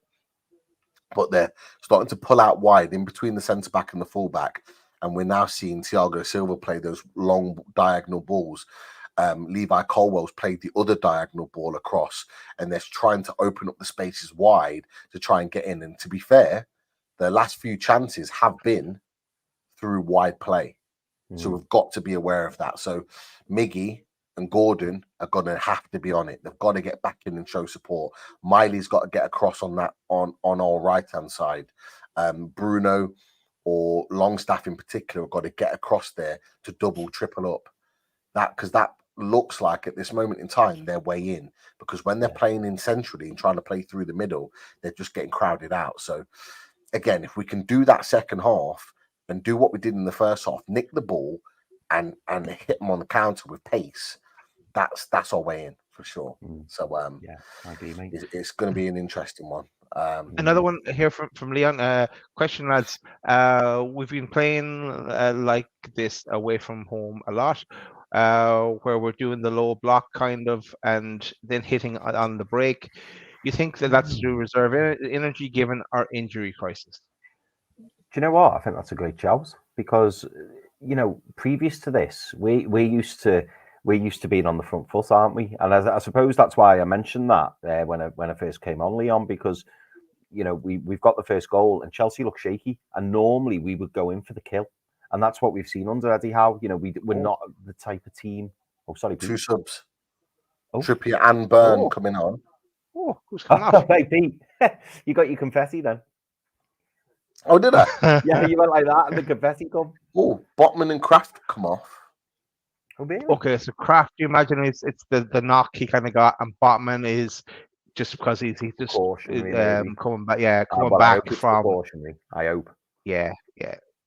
It's he's not fully fit. That's okay. So will that mean another dimension? I hope so. I don't want that to be an issue. No, I don't think it is. Okay. Oh, that's worried me a little bit. So I like that. I like that. Pete was concerned. Daz was like, I think it's precautionary, and then Pete was like, okay. Like I know what's really going on. Mind at rest. Then Pete was like, okay, fair enough. Yeah, Eddie, precautionary sound. Yeah. Thanks for that, Eddie. Oh, mate. Do you know what though? It's a big concern, isn't it? Like, you don't want to lose Sven Botman again. Really don't want to lose Sven Botman again. That's all we're worried about. Chelsea have a free kick high up in Newcastle's half on the left-hand side, right on the touchline. And I imagine, again, they're going to whip this into the box. Let's see. I think Lisa's put the house on Miley to score. I hope you're right. I would love nothing more than Lewis Miley to nick a second goal. But we've got to defend this one first. Boys, I will be back at full time. Okay, ball comes in. 1 second. Played out to wide. Sterling whips it in, and it should be an easy collect. Yeah, Dubravka's led out for a goal kick. All good. Coast is clear. Mr. Hall. Brilliant. I'm glad now. I feel better now watching this, because I'm like, yeah, fine. I think it's fine. He still hasn't took it. Yeah, I'll tell you when he takes it.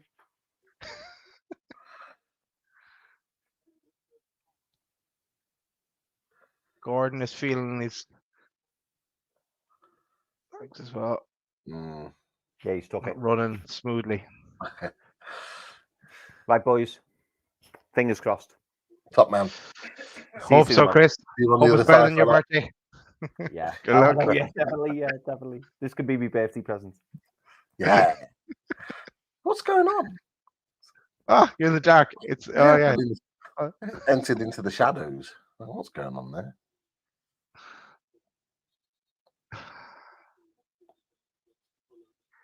diagonally. Andy's in the chat as well. How are you, Andy?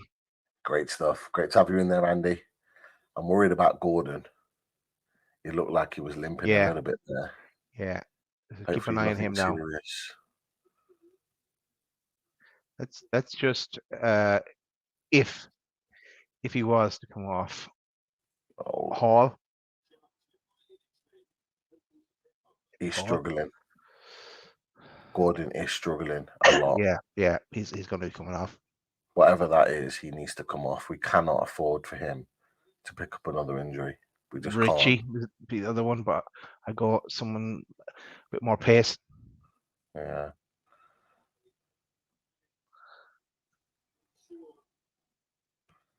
Oh God. Let's switch out. Looks like he's walking funny. You know when someone looks like they've got a stone in their shoe, and they're like walking with a slight limp, like a slight heightened limp. It looks a little bit like that. Well, I wish it was a stone in his shoe, Pete, but I think it's probably more than that. Yeah, definitely is. Come on. Get back in, Burn. Brilliant tackle from Miggy. Chelsea still got the ball. Deflected out for a corner. They're putting a little bit more pressure on now, Chelsea. We need to stand. We need to stand firm. This is going to be a tough period. Look, he's still limping now. Still like hobbling. He cannot do that for another 45 minutes. It's just another 40 minutes. That's not possible. No. Yeah, no, he can't be limping like that because it's detrimental to him and the team. He's coming off. He's coming off, Pete. He's off. He's off again. Oh. No, look at the limp. Look at the limp on him. No, he's coming off. They're focusing in now on the TV too. Yeah. They need to get him off. Club foot. Great tune as well, by the way. From Kasabian. Who we got on the bench? Lewis Hall. For me, I'd bring on Lewis Hall, and he can do some defensive work as well as a bit of pace. Richie, it's too early to bring on Richie. For me, he's going to be. He doesn't have 45 minutes in him. One back again by Newcastle United. Sorry, I'm just keeping an eye on Gordon because this don't look right, and it doesn't look like he's gone down now. He's gone down. Oh, Matt Ritchie is coming on. Great. More question marks over Hall. Sterling put the ball in. It was going straight to Dubravka. And was it Burn? Burn kept it in. Kept the play going. Chelsea still got the ball. Now they finally put it out.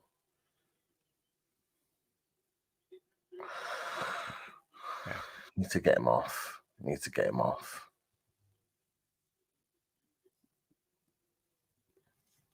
Yeah, Lee has another suggestion of moving Livramento up and putting Hall at right back. But no, I'd rather see Hall in that position. Nah, Hall's not a right back. No, I wouldn't put him there either. No, you're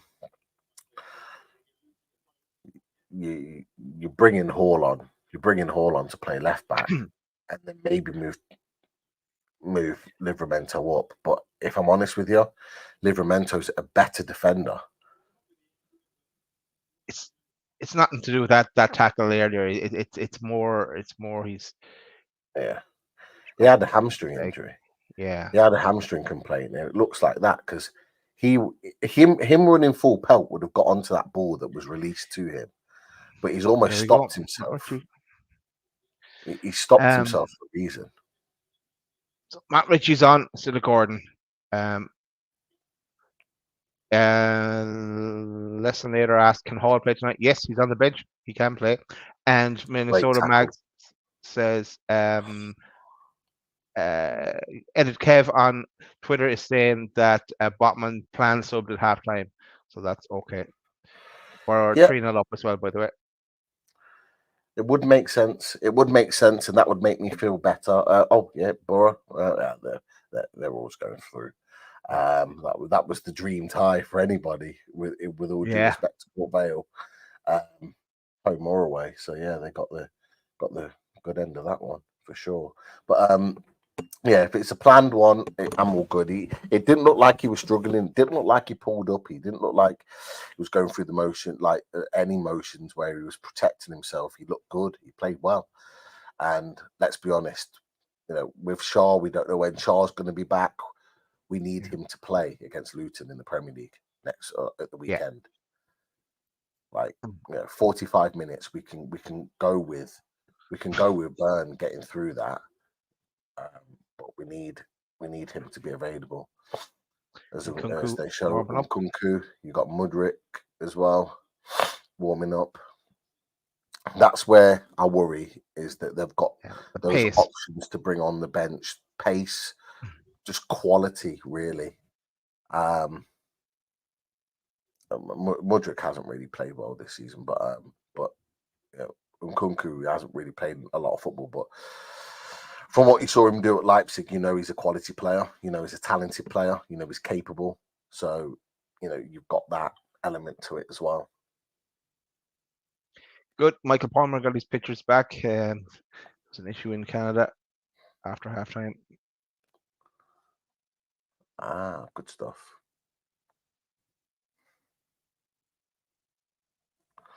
Good old DAZN.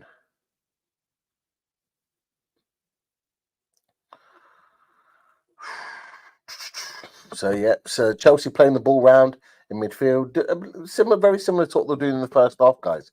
Was playing it side to side, midfield to centre back, and then that long diagonal ball to Brozier out on Newcastle's right hand side. Brozier 1-on-1 against Trippier, tries to cut inside.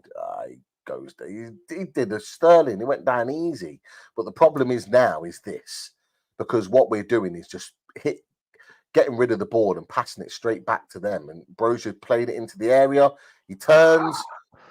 Jackson just puts the ball wide. See, this is the problem, is that all we're doing now is just clearing the ball right back to Chelsea, and Chelsea are just driving attack after attack.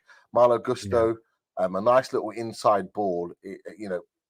Jackson turns, he shoots. If it's on target, it probably goes in because it's going through maybe not. It's going through a body of a number of bodies, but it's a yard or two past the post. We got lucky there, but we need to be doing better when we're clearing the ball. We need to be clearing it to a player. We've become far too deep as Jackson now arrives with the ball again. Sterling. Oh, it's a good save from Dubravka. Great save, Dubravka. And cleared again from Trippier. And it looks like we're just being penned back at the moment. Chelsea are coming again. Gallagher with the ball.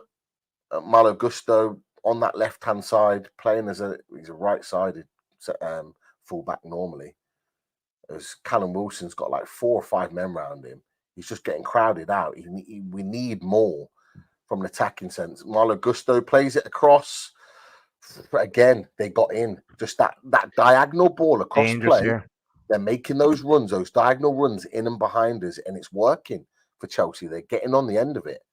They are finding up the gear here, haven't joy. they?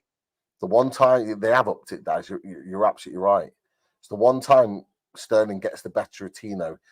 He shoots through his legs, but Dubravka matches him, and it's a good save. And he pushes it away from goal as well, not back into play, which is the key.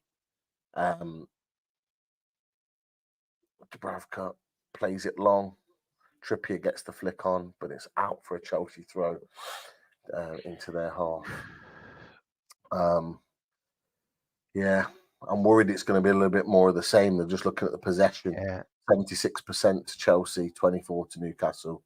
It has been all Chelsea really this second half. Newcastle haven't been in Chelsea's area at all.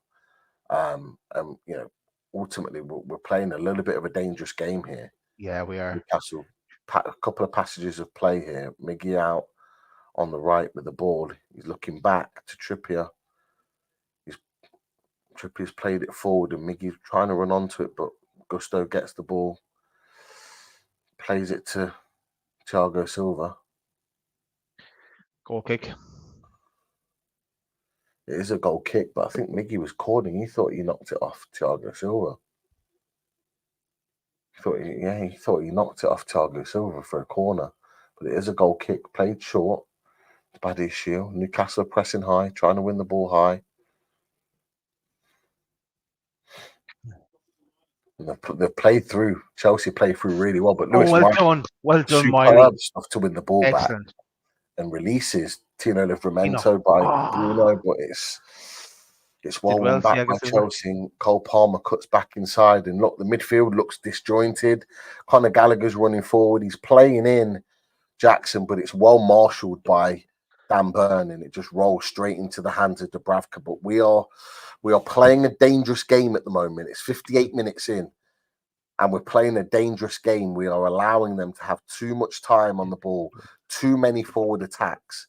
The longer this goes on, the more difficult it's going to be.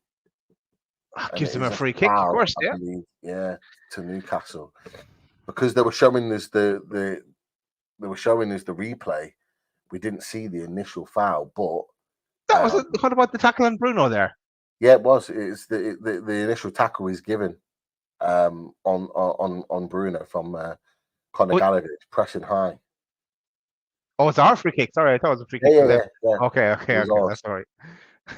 Chelsea are arguing because Bruno left his foot after that it should be theirs, but Conor Gallagher fouled Bruno first. That's okay. Perfect. A little bit of a passage of play from Newcastle, playing the ball, trying to. Miggy gives it straight back to Conor Gallagher, wins the ball again. Oh, the ball nearly gets nicked by Longstaff. He just carries on running. He doesn't look at the ball. He won the ball. It was there. He just gets completely blindsided by it. Oh, Dubravka nearly did a pull-up there. Yeah, good sweep in though. Well done. Oh, Tino plays it into Wilson, but Wilson just doesn't hold on to it. And again, it's back in Chelsea, and they're coming into the area, into our half. We just need a 5-minute spell where we hold the ball, we create something, we push Chelsea back, because all the emphasis now is on Chelsea moving forward. We're allowing them to gain confidence by the fact that we're giving them the ball back with ease. They're not having to work hard for it. When we hold the ball and play football, keep possession, make it difficult for them. What we need now is a few fouls. We need Callum Wilson to win us a few free kicks to take the pressure off, just to take some time off the game. Give us a chance to regroup. We need something. Because at the moment, they are recycling the ball far too easy for our own liking, and we're putting extra pressure on ourselves. A bit of panic setting in on Twitter. Already chat on Twitter saying that we lost the game when we brought Richie on. Give your heads a wobble, lads. What's the other alternative, guys? You've got a guy that can play in that position. What's the other alternative? You could tell that Gordon wasn't fit. He wasn't capable. He wasn't fit to play. As simple as that. As Chelsea advance into the box again, another nice half block by Lewis Miley. Good pressure from Bruno. Richie pressing Disasi. Richie, that's too easy. It was always going to go there. Too slow. Ball gets whipped in, and Dubravka handles very, very well. Lee G, I agree with you. The ref's giving us nothing. He's giving everything to them. But it was to be fair, Lee G, we were saying it in the first half. Yeah, they got everything in the first half, but we need to do things better on the ball. We need to hold possession better. It isn't good enough. It's far too easy. We're gifting it far too easy back. We need more from Wilson there. That was won by Thiago Silva far too easily. He needs to put himself about, make it difficult like he did in the first half. We created a number of chances just by doing that. They're finding little gaps in their play. We just need to be smart. Why isn't Richie closer there now? offside on Nemanja Broja. Again, it was well marshalled by Jamal Lascelles there. Just lets him wander offside. He knew straight away. As soon as the ball was played, Jamal Lascelles knew he was offside. Yeah, it's easy offside all day. And the linesman's right there. It was well played from Lascelles because Lascelles could have just tracked that run and kept him onside, but he just pulled himself last minute and just allowed him to drift. So it was well marshalled there from Lascelles for sure. Dubravka with the kick long. Callum Wilson wins it. Flicked by Miggy. Played to Callum Wilson again. Another free kick to Chelsea. Another free kick again. I'd love to know how many free kicks they've got, and they're in. They're in behind. That's well tracked and followed by Bruno. Well done. And Richie plays it long down the line, plays it back to Chelsea, back into Chelsea's possession. Oh, Bruno, protect the ball, please.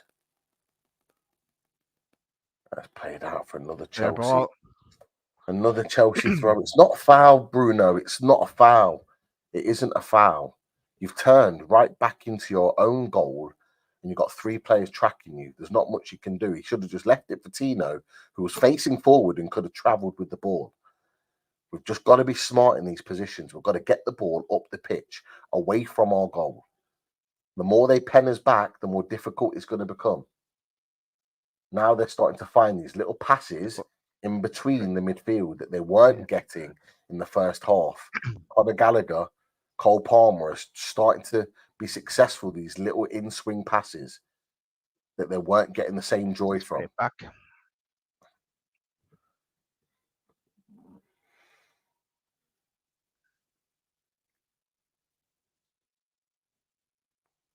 Wave after wave of attack, and we're not going to be able to sustain plays it in. Richie heads it up and away. Miley's there, wins the second header. Bruno clears. Well done from Miley and Bruno there. But again, on the halfway line, back to Chelsea as they push into Newcastle's half once again.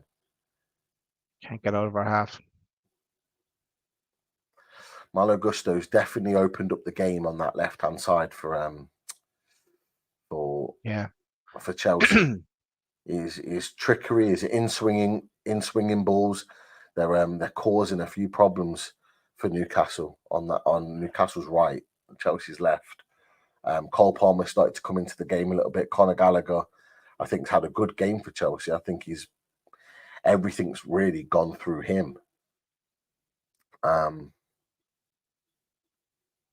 we just need to slow things down. We just need to get hold of the ball.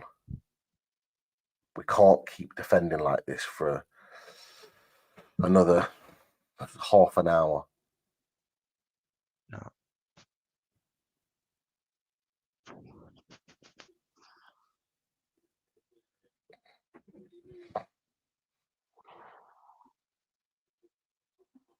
Anyone else on the bench? Just check.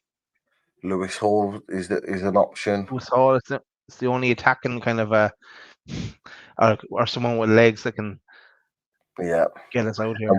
Honestly, we might need those legs pushing forward. Everton equalised. 1-1.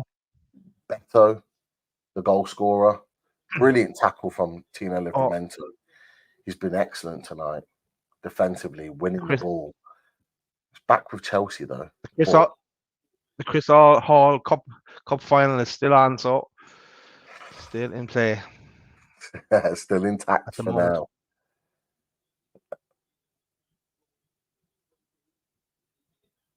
Yeah, they've just announced that Nkunku's about to come on. Not a good sign. Definitely not a good sign. It's someone said it there in the chat. Ball being played. Conor Gallagher is well wide. It's an awful effort, but again, it's that little ball through the line of the midfield. I think it comes from Cole Palmer again, and they're getting joy from it. And honestly, Daz, I'm going to say it right now. We're going to end up getting punished off the back of this because the guy that's just about to come on in Nkunku plays in those pockets of spaces. That's where he gets his joy from. And we're giving them far too much success in those areas at this moment in time. We're going to shoot ourselves in the foot. We need to get that right. We need to either stop the player from playing those balls, or we need to make sure that our positional play and our lines are tight, so there's no gaps in between. One or the other has to start happening, because at the moment it's not working. It isn't working right now.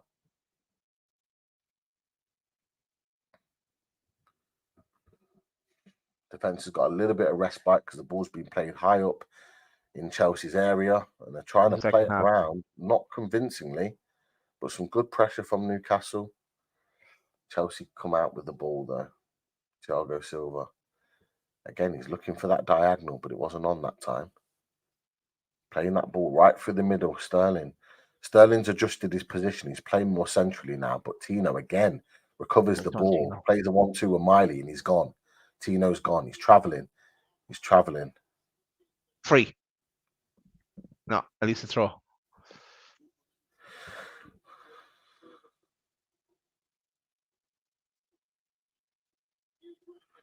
All right, Nkunku's about to come on, and I think it's for Jackson.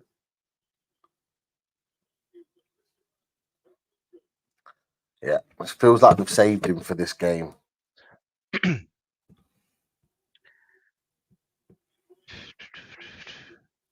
Is this his first start of the season? Yeah, it's his debut. Yeah. It's his debut.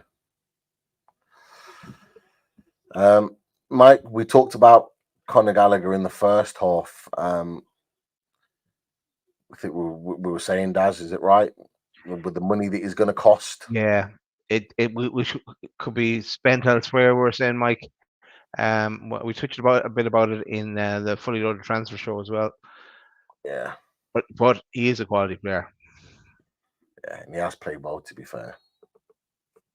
Again, he hasn't even done anything.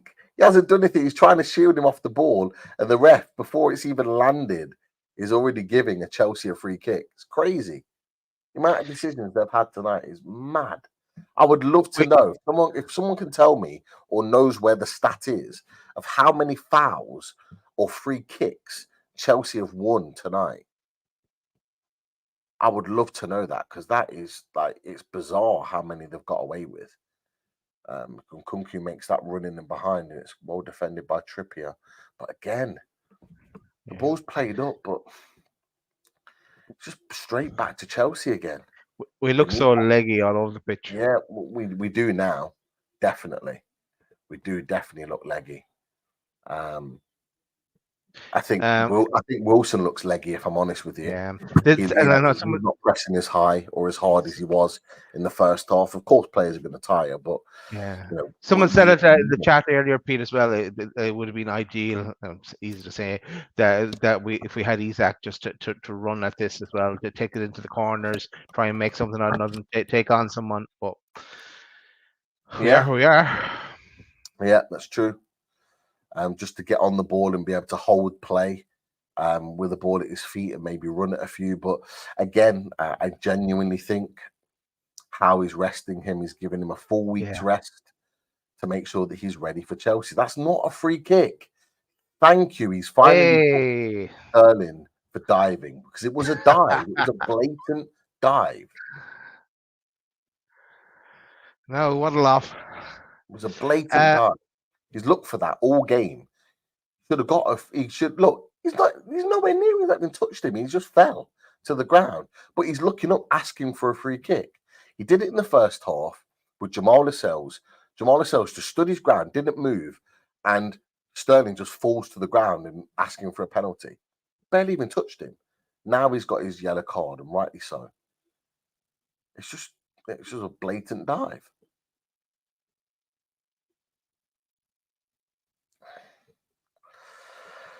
Daz, 71 minutes in. Talk to me. What are your thoughts? I'm worried, Pete. I know Ian is pointing out that we are winning, but it hasn't been pretty. I'd rather the first half, to tell you the truth, where even though it was end to end at times, but we were the better side. We haven't got got into it at all in the second half. Where we don't have the legs. We're tired now as well. And it's just trying to soak up what they're throwing at us, and I'm just afraid that sooner or later they're going to break us down. But a big 20 minutes, maybe. Brozier tries Well to play done, Livramento. but it's well defended from Livramento, that's for sure. And they play it all the way back to the goalkeeper. Wilson was pressing, but now they're on the attack again, coming into Newcastle's half. People that are watching now, and what at this point now, what should we be doing? Now, what can we be doing that's better? For me, I think we just need to be pressing higher up better. Wilson and the wingers need to be doing a little bit more pressing. Wilson is isolated. He's got 3 defenders around him at all times, so he's not going to be as successful as we like him to be. But what do we need to do that's different? We are sitting in and defending, and we're doing it well, but we're letting them just get too much in and behind with those little passes. But Newcastle, that's the ball. Passes. Go on. Who's that on the board? Is that Trippier? Trips, yeah. Trippier to Longstaff. It wasn't great. Trippier wins a free kick. Good. Just inside Chelsea's Bit of pressure off. Yes, this is what we need.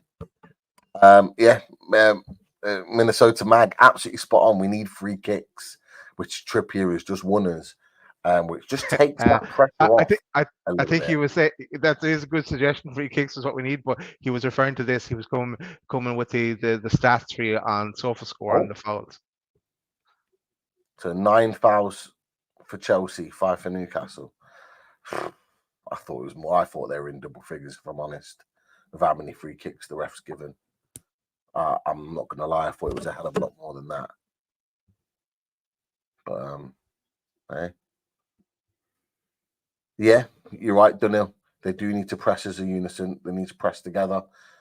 It doesn't help that we've had to make changes, so it's been disrupted slightly.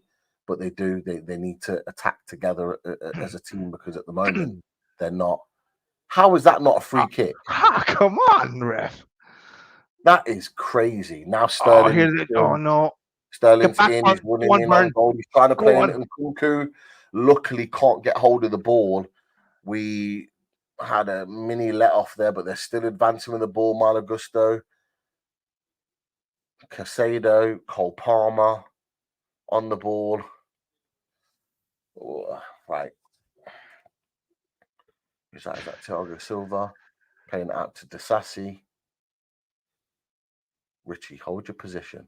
Disasi's your man. Played diagonal into the box, cleared by Lascelles backwards, and then cleared by Trippier. Where's Wilson? Wilson, get over there, man. Get over there. You've got to put it in.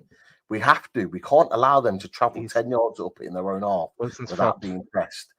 And if we've got a midfielder coming out to press that, then they're out of position for holding the fort, to stopping that ball getting through. So we need him to get across there. We need him to get into positions to press. Whether this is just a periodic thing for Wilson to reserve some energy, I don't know. But we need him. We need him more central so we can get across quicker.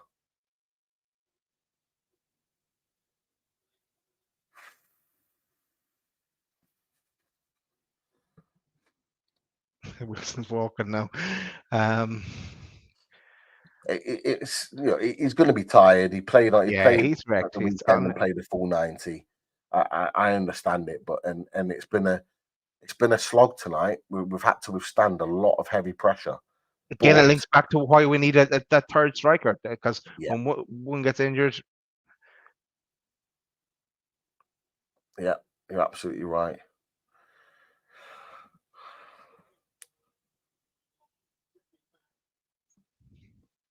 Chris Shield makes a good point here as well. We're crying out for Joe Linton, a powerful walker, take pressure off. A player that's injured. Oh no, he's not. He's just got back up Longstaff. Come on, boys, hold it out. Come on.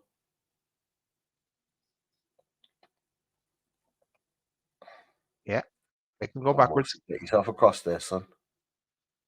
We don't want any of those midfielders having to break the lines. Miggy, get out there. Get out there.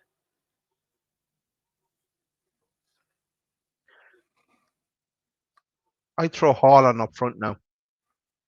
What Because for? Wilson can't run. Yeah. He'd be spritey. He can chase him down and press. Wilson wins a free kick, smashes the ball off Caicedo. Oh, here comes Mudryk. Mudryk and is it Maatsen coming on?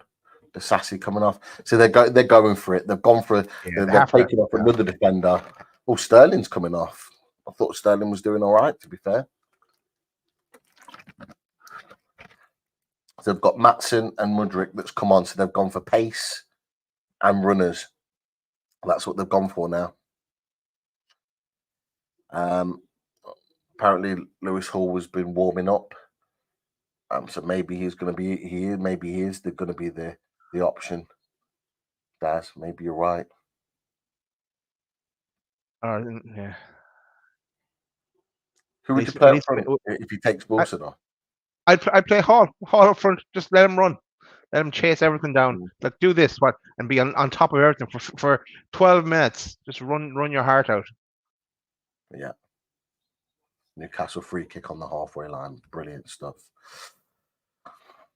I don't get what's this from Tony. I don't get this. Hall behavior is a joke. Mind, is it Chris Hall or are you talking about Lewis Hall? May as well cancel the loan. Never mind, make it permanently. Lewis Hall. I think it's because he's not getting minutes. There's a few fans that have argued the same. And you can understand it to a point of view because people want to see him. They want to see him play. But you've just got to trust and believe that there's a plan there. You've got to trust and believe. Like, for example, weren't we all saying the same, guys, about Tino Livramento? There was games where you would have expected him to come on and play, and he didn't. And you're thinking, what's going on there? Is there something there that we don't know? Then all of a sudden, obviously with injuries, it's created an opportunity. And now Tino Livramento's not just playing regular, he's playing well. And he's earned his place into the team off the back of that. So it's important to remember that these guys, Eddie Howe, Jason Tyndall, all the rest of it, we know that they've got a plan for these players. If it was Steve Bruce, another good point there for Minnesota. Oh, sorry, Pete. I was just going to say there's another point here from Minnesota Mag saying that why isn't Parkinson or some of the under 21s on the bench? Someone in an attacking sense as an option, because we knew going into this that Wilson was the only option. Yeah. Is Parkinson on the bench? I don't think I saw him, if I'm honest with you. No, he's not. Whether he travelled and then he just he's didn't not make there. the squad. I don't know. I don't think he's on the bench. But great to see Dan United in the chat. No, he's not. He's put a comment on there. Attack versus defence here, lads. Your boys doing the business at the back. Not good seeing more injuries though. Keep going.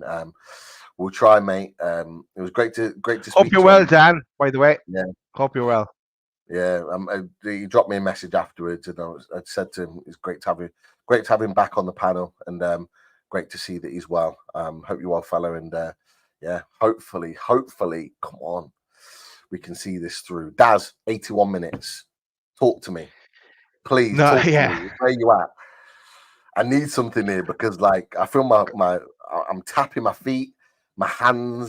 Go for a walk around the block, Pete. Oh, no, I can't. I can't do it.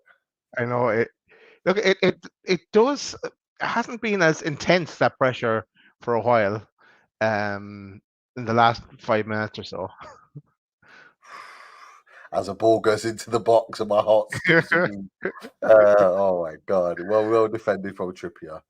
But Chelsea's still got the ball. Malo Gusto's now moved out to the right-hand side. Mudryk out to the left with Maatsen, or Maatsen, I believe it is, as you pronounce it, on the left-hand side. So they've changed it up. We've got a suggestion for put Gillespie on up top. He's well rested anyway. He sure is. Yeah, and I'm not even going to lie, Lax. I think Gillespie probably in the away end. He's probably in the away end on the beers. Good old Gillespie. Oh, he's on. Well, he is on the bench, but Oh, is he on the bench? yeah, we've got 2 keepers on the bench as usual. Collected by Dubravka, ball whipped into the box by Chelsea. It's not a great header by Nkunku. It's well marshalled. Not sure whether it was Dan Burn or Tino Livramento, but it just loops up in the air. Dubravka up, nice and comfortable to catch the ball. And Yeah, Chris Sheehan made a good comment here. Yeah, and it is you're right here. If we did take Wilson off, we'd miss a penalty taker if they nicked one. So yeah, that is a very good point. That is true. We also have Richie, who's a penalty taker also. So is that part of the thinking as Petrovic hits the ball out of play onto the halfway line for a Newcastle throw? Is Chelsea is Everton actually gone to penalties? Oh yeah, well, that would be. I don't know. I haven't Oh, got yeah, it that is. far in it. Yeah, Brett C's right. Everton, Fulham has gone to penalties. Middlesbrough through to the semi-finals. They beat Port Vale 3-0. That's finalised and done. Everton, Fulham has gone to penalties. As we approach... Miggy loses it.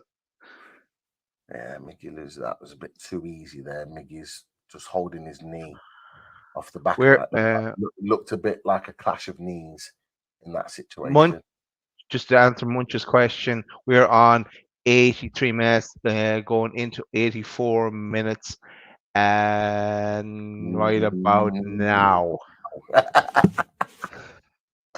Glad to know that we're on the button now. We've got the right exact same timing here. Love it. Ball gets played in and behind. Plays it across. Well marshalled and defended by Jamal Lascelles, out for a corner. As we approach the 85th minute of the game, Cole Palmer looking to do an in-swinger. Chelsea players flood into the box.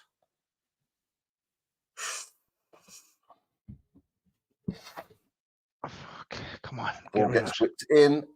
Brilliant defense. That's it, Lascelles. By Lascelles. Back out to Mudryk, who whips the ball back in deep. And Dubravka lets it roll out for a goal kick. Excellent stuff. Well, we're 1-0 up, but everyone in the chat is naming our penalty takers just in case. And why not? Hopefully it doesn't need to come to that. Reminder, hit that like button as well, anyone that's joined us recently. Yes, please do. Please do. I'll go through and have a look. Let's have a quick nosy.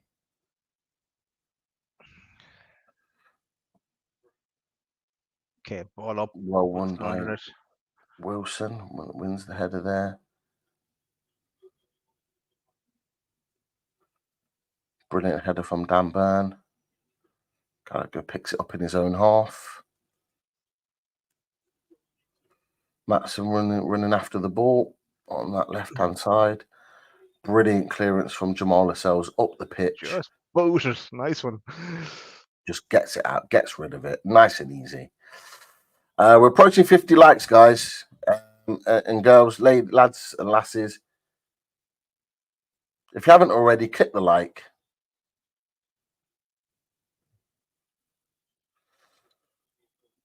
And Wilson gets booked.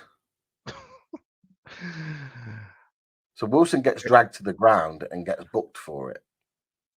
No idea. No idea.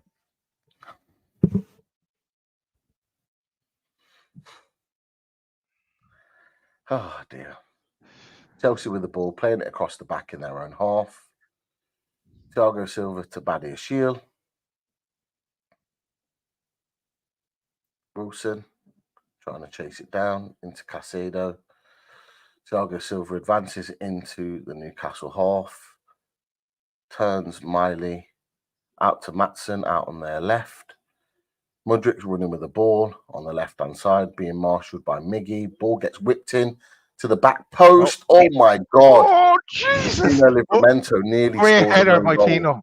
But Great header. he had to. He had to get No something choice. on it. And the reason being is because right at the back post, you've got Malo Gusto running in on it. If he doesn't get Well anything played. on it, Malo Gusto's in and he heads it just past the far post as Mudryk It's out puts now the as well. corner in. Corner gets flicked onto the back post. Miley is pressing out. Brozier and Palmer blocks Well done, Miley.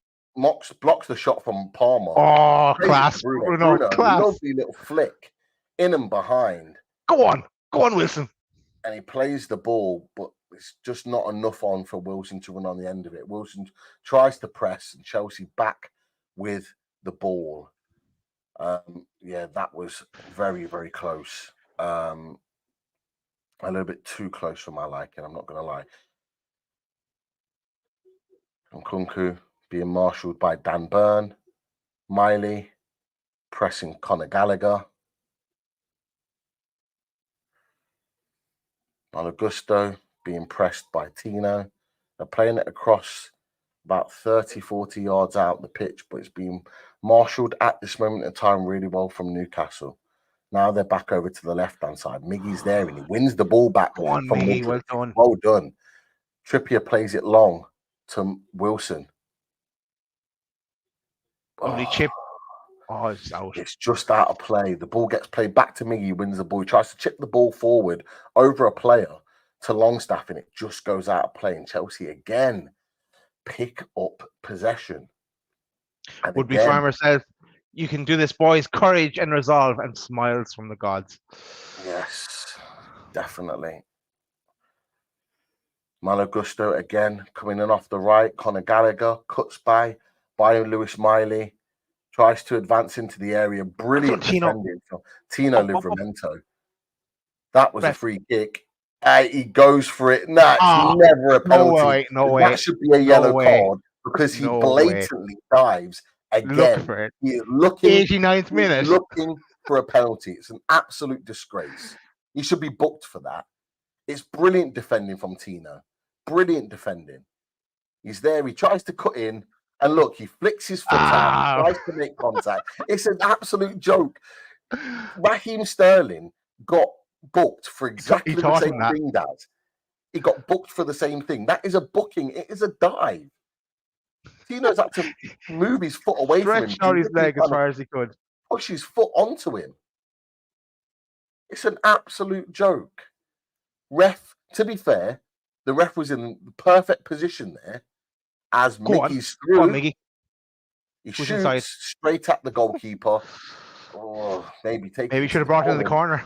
Yeah, Miggy.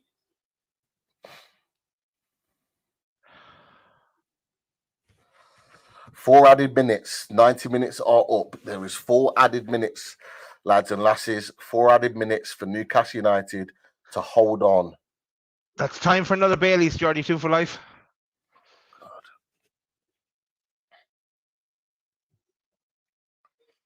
Brilliant stuff by Miley. Gets something on it, but it's back to Chelsea again. We just can't keep the ball. Come on. Chelsea advancing into Newcastle's half with Conor Gallagher. Malo Gusto being marshalled by Matt Ritchie. Gallagher plays it into the box. Let it go. Trippier, let it go. He plays it up the line. Who's there? There's nobody there. Oh, my God. And Chelsea pick up the ball again. And advance. Someone needs to be making a run. Someone needs to be making a run. We can't just keep playing that. 3 minutes to go. 1 minute of extra time already played. Ball out to Malo Gusto again, who whips it into the box. Trippier. Oh, no. No, Trippier. You've done it again. Fucking hell, Trippier. Chelsea equalised. Fuck's sake. Oh, man. You've lost it. Trippier, what are you doing?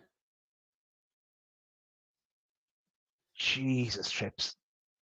Trippier, what are you doing, man?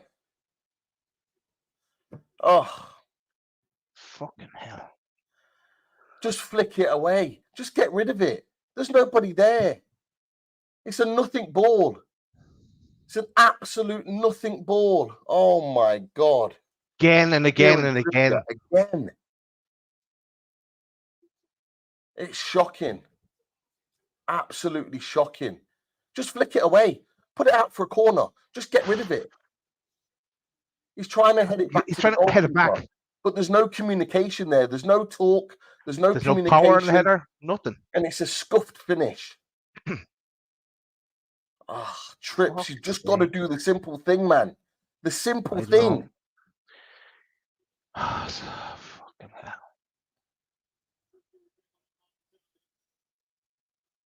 It's hard to go in on him because he's been so brilliant for us in the last couple of years. But what's going on here?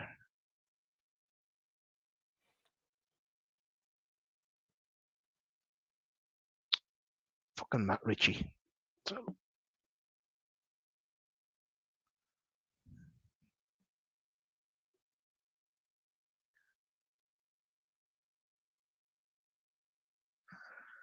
We're going to penalties, lads.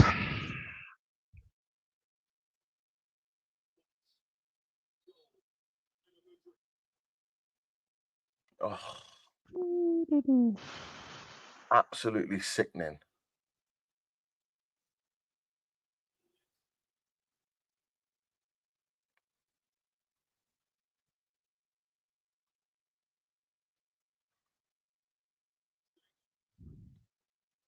Don't let them in again, at least.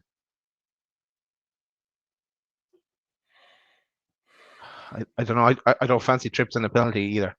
No. The way things are going from.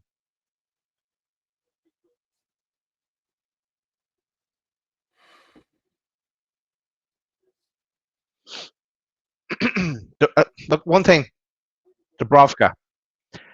I don't think he's great at penalties, but he's had a good game for us. So perhaps he could be our savior yet. Dubravka's not good at penalties. No, he's not.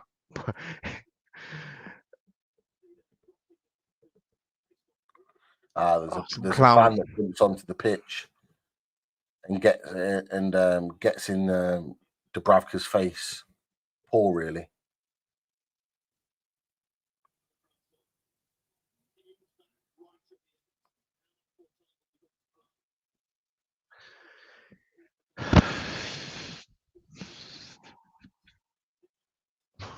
Bruno's going to get yellow here.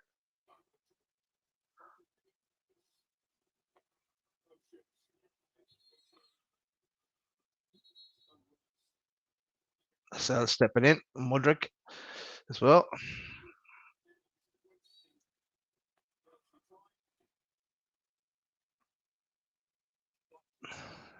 The red mist has ascended.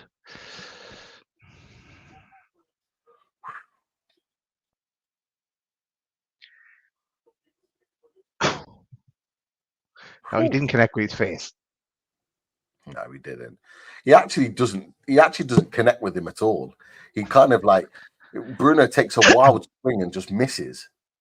Yeah. And it tells you everything that Maatsen holds his face. Bruno goes nowhere near his face. So he actually doesn't make connection with him at all. Silence is lovely. Says, I've stopped watching. Can't let the opposition have the ball for the entire game. Pass them the ball back and over and expect to win. Yeah, it's a fair point. Penalties it is. Full time. Here we go. Penalties. A first for a Watchalong. Penalties, Pete. Wow. Crazy.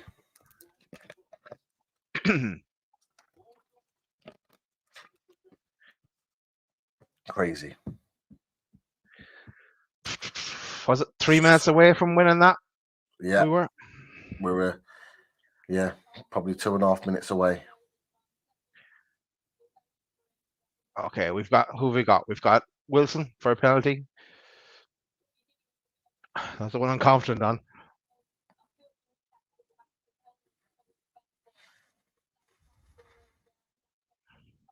Bruno.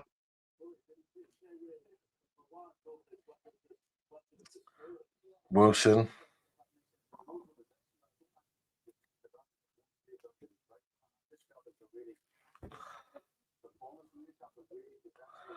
Wilson, Richie, Miggy. Oh, I don't know. Trippier, maybe.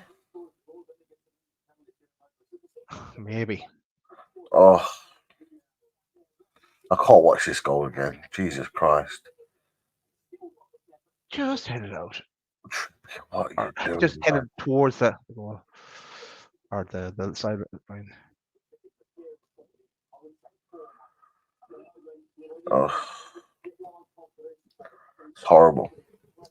It's horrible. Just get rid of it, man. Just get rid of it. Put out for a corner. Oh, we'd have been through. Yep. Oh, man. Okay. Okay. Minnesota, it wasn't a wish for penalties. It was just a prediction. But I know what you mean. Oh, this is what happened in the Everton game. Oh, Fulham won. Fulham won 7-6. Wow.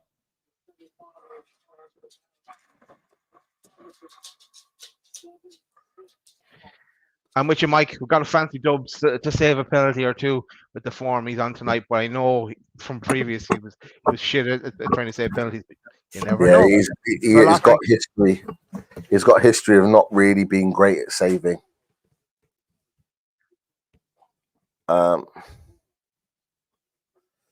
Yeah. What we do to our Pope in goal now?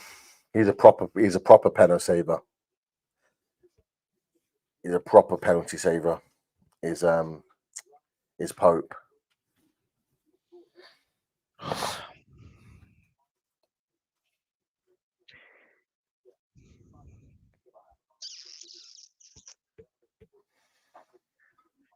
What do you think, Chatters? Are we going through on penalties or not?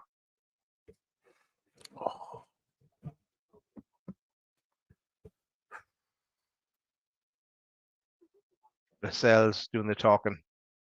They've been taken at the Chelsea end, apparently. Oh, we could have done with it at the Newcastle end. We could have done with it there.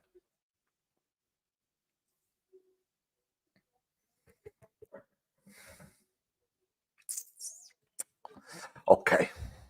Come on, Dubs. Come on, Dubs. Pull us out.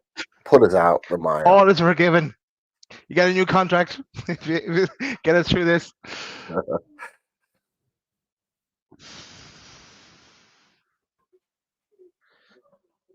Stand down, Poch.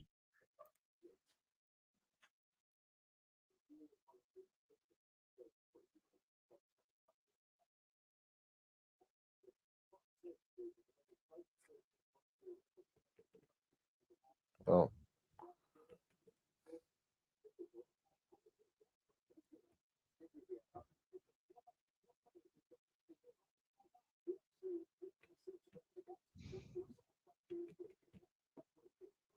Oh, no, it's not. It's at the Newcastle end. Ooh.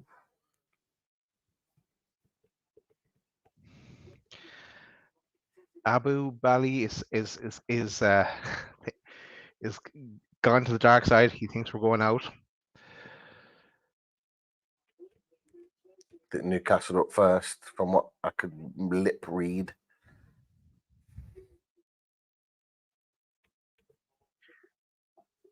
Brett says, "I'm surprised they allowed it at that end after the pitch invader." I'm sure he's been taken out now.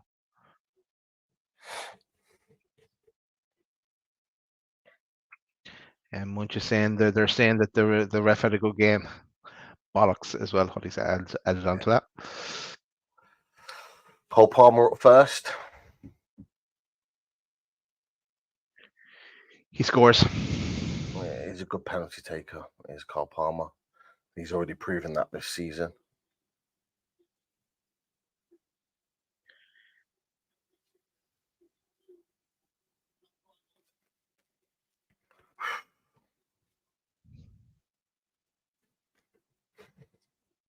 Here we go. Come on, Dubs. Come on, Dubs. Come on, Dubs. Come on, Dubs, do the And- business. Come on, son. Oh, just in. Just in. Callum Wilson up next. Oh, Go on, Wilson.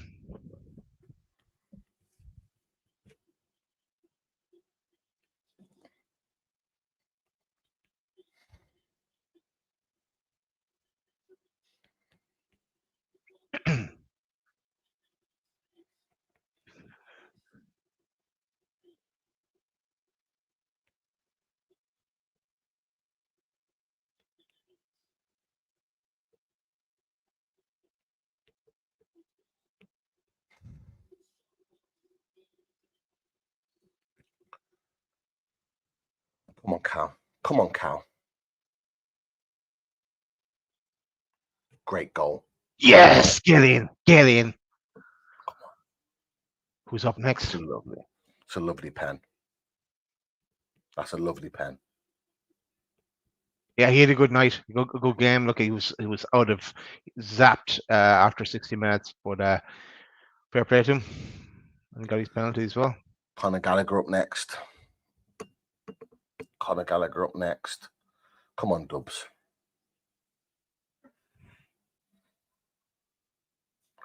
Come on, Dubs. Come on, Dubs. Come on, Dubs. Come on. Oh, it's a great penalty, to be fair. Yep. Great penalty. Dubs had no chance. He had no chance. It's a good penalty. Who's up first now? Trips. No, come on. Yeah.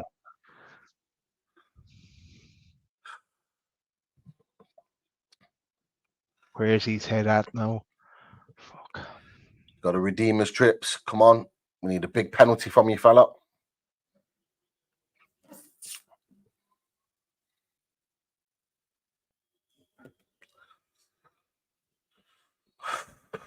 We need a big penalty from you, son.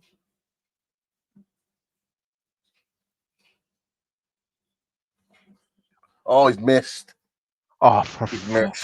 sake, Trips. Oh, What the fuck, like? God's sake. Jesus Christ above.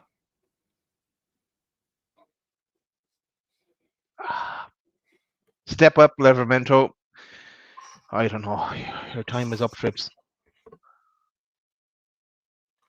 He didn't look confident, to be fair. No, his head's gone. He didn't look confident, to be fair, at all. What is going on with him, though?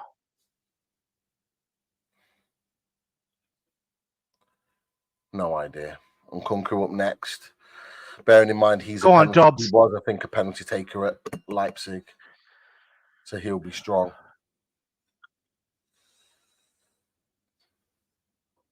That's a great penalty. Can't do anything about them. They're top penalties. They're top penalties. Yep. All three penalties so far, Palmer, Gallagher, and Kunku, are all top penalties. Like, you can't do anything about them. Bruno's up next. Go on, Bruno. He missed the last one. It's either going over the bar or in.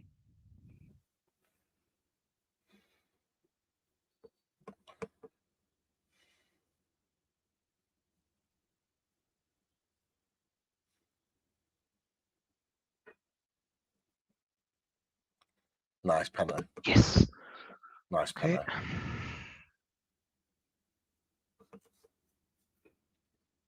Come on.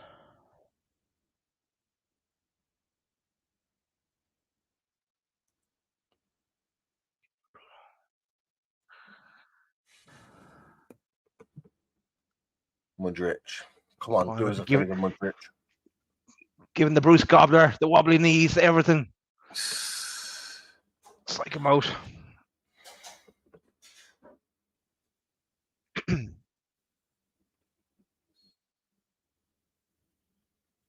Go on, Dubs. This is yours. Ah, it's too easy. Too easy. Richie has to score to keep us in the game. Oh God. Not confident in that one.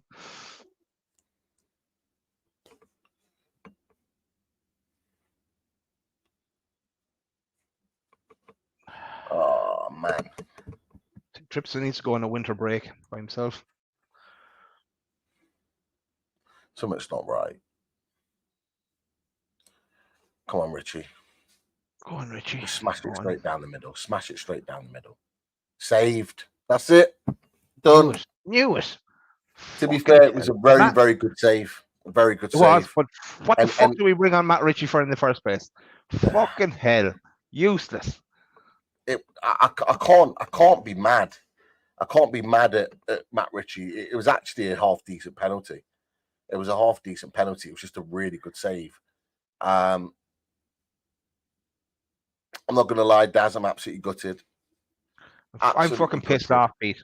Pissed off because bringing on Matt Ritchie and he's shit. He should have been fucking got rid of 2 years ago. What is Hall doing on the bench if we're not going to bring him on in any kind of capacity? And he'd do more running than Ritchie. And then look at Trips is another story. Fuck up after fuck up after fuck up for Trips. So send him on a holiday. I don't want to see him again for a month. To tell you the truth, just have enough of him now. It's so bad. It's so bad. You just expect better from Trips in that situation. Just put it out. Safety first. Get rid of it. And to be honest, Daz, you're right. Matt Ritchie, if anything, that should signal the end of his Newcastle career. We can't keep relying on guys like that to be playing in this team. You just can't. You can't rely on these guys. It's time we need to just move on from some of these old guard, move them on. Better players need to come in. It's the reality. It's the reality of the situation. Let's focus on the league, and we have an FA Cup as well. That we'll see how far we get in that. But let's mainly concentrate on the league, and get into the Champions League with strengthen in January to do that. Chris, let's get your thoughts. Do you know what? I feel a little bit speechless after that, and it's. I'll be honest. I wasn't surprised we got the penalty shootout because I said to our Callum, who was sat next to me on the couch, I said to our Callum, as soon as it went to pens, I was like, we're out. I knew it. And when you're seeing, like obviously Anthony Gordon pull up, that's disappointing. And then you see Matt Ritchie come on, and you're just like, oh. And what's Trippier doing? What's he doing? He's stuck in no man's land. He doesn't know whether to chest it, whether to let it run, whether to head it out, whether to head it to the keeper. He tries to head it to the keeper, and he doesn't head it properly. So again, it's cost us big time.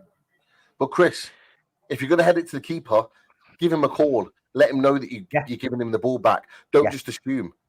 Yeah. Because at that moment, it's not Dubravka's fault. Dubravka's backing up to his line, which is what he should be doing. Trippier should have had that out, either flicked it on for a throw-in or for a corner. He should have just got rid of it. It's the 91st minute, man. Get rid of the ball. This is the problem sometimes with Trippier. He did it at Everton where he made those two mistakes. For the whole game, and I said it on our review, for the whole game, he's overplaying. He overplays for the sake of it. Just play simple. We play simple, we go through in 90 minutes. It's as simple as that. He's trying to be too cute with his play. Just be simple. Put it out for a throw-in. Put it out for a corner. We defended corners all game. All game. Chelsea weren't getting in. Again, we've gifted a team the opportunity back into the game, which they eventually win. Yeah. They haven't earned the right. They've been gifted it again, like Everton were. Tottenham was different. They earned the right. They were much better than us. But I'm sorry. Trippier needs to take responsibility for that. He has to. He has to start taking responsibility for these. They're not even just bad errors. They're horrendous errors. They are those boys, right? I can't be mad at those players. those players played well tonight. They defended well. Yes, we weren't attackingly strong, but we did not look like we were going to get breached at all in that second half. The commentator said that. He said, for all Chelsea have had all the possession, whatever, he said Martin Dubravka's not had much to do. Martin Dubravka didn't have much to do, but that's because we defended well as a team. But you can't make individual errors like that. You can't. And unfortunately, he's consistently making them. It's fucking deja vu every fucking week now at this stage. Yeah, it's just ridiculous. It is. Get your head straight. Send them packing for a while. And whatever's going on with them, just it needs it out of his system. Do you think it was the right decision putting him on the second pen? Because I'm not sure it was. No. I said it before. Before we went to penalties, I said I don't feel confident in Trippier. His head isn't right, and I don't. And Richie as well. He's a mistake waiting to happen as well. But fuck it. Poor boys, poor. And you know what? It's an opportunity missed, isn't it? I know we've been waiting to see the draw they get as well tomorrow. They'll get Middlesbrough or they'll get Fulham. They won't get Liverpool. Chelsea won't get Liverpool. Or West Ham, but Liverpool. Feels like we've just thrown a cup final away there, boys. I hope they do get Liverpool, by the way.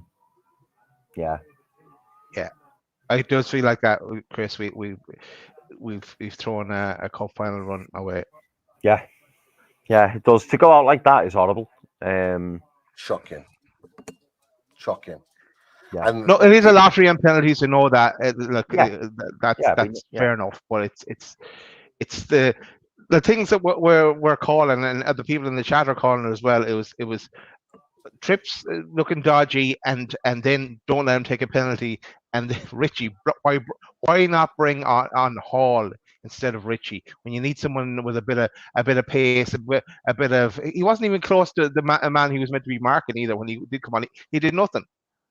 He's grand for a 10-minute run out to close off a game, but not coming on with 40 minutes left to go in the game, 45 minutes in the game. And I tell you what, someone put it in the comments, and funnily enough, I was thinking the same myself when I was watching the game. So I'd love to hear what you boys think. Any other thoughts on Lewis Hall? No show. What's going on? Allowed to play. Joe. No show. Why? No idea. I mean, I saw Matt Ritchie come on, and I thought, because as soon as I seen Gordon pull up, I thought, well, you could arguably you could stick Lewis Hall on left wing. Arguably. Yeah, we said it on the chat. Whilst we love you, you're absolutely right, Chris. You're absolutely right. The only thing I can think of is because Matt Ritchie was a penalty taker at Newcastle, and they're thinking ahead. But with how early Matt Ritchie came on in the second half, you could argue why not play Lewis Hall? Yeah, why not play him? He played so well at Old Trafford. Why not play him? He's full of energy, full of legs. He gives you something that Matt Ritchie cannot. So I don't understand why he's not playing him. And it's two reasons, boys. It's either he doesn't fancy him and he doesn't want to trigger that clause, or he's trying to prove the point to Chelsea so that when we go to them and say, listen, we're not going to pay 30 million, I'll just 20 million times. We didn't even play him against you.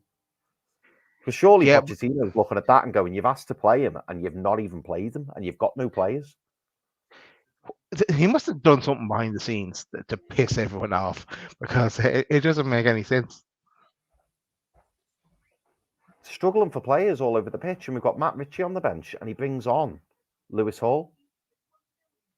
We've got Matt Ritchie and Lewis Hall on the bench and he brings Matt Ritchie on. I just don't understand it. I just don't get it, especially when we're playing an incredibly counter-attack football, and the idea is just to pump it up and have someone just running the channels. Lewis Hall would be perfect for that. But Peter makes the point here about Eddie doesn't trust Hall defensively, but it was the replacement was for Gordon, so it would have been playing like that. So that would have suited Hall's game. He could do a bit of defensive work, but it was to get us up the pitch a bit, get us out of our own half, and take a bit of pressure off. I think that for me is where the game was lost. That substitution. Yeah. Link it all back to there. I don't understand the substitution, and I don't understand what was going through Kieran Trippier's head. Don't understand. Because when that ball's bouncing, you could see the ball bouncing towards him, and you thought, oh, he's got a bit of a tricky situation here. Now, if he's misjudged the ball, everyone can do that, fair enough. But as Pete said, let the ball bounce higher and bounce it backwards, head it backwards, or let it run. Let it run and turn round and run after it. Don't just head it into no man's land. Where he's headed it about 2 or 3 yards in front of him, not knowing who's behind him, and Mudryk just goes past him. Thanks very much. Shot. So poor. And we're talking about a really experienced defender here. We're not talking about a Louis Miley or someone like that who is obviously may have made an error, but he's inexperienced, and he's still plying his trade and learning his trade, if you like. We're talking about an experienced, defender in Kieran Trippier, internationally, club experienced, and he's doing stuff like that. And this is now the 3rd game that he's done it.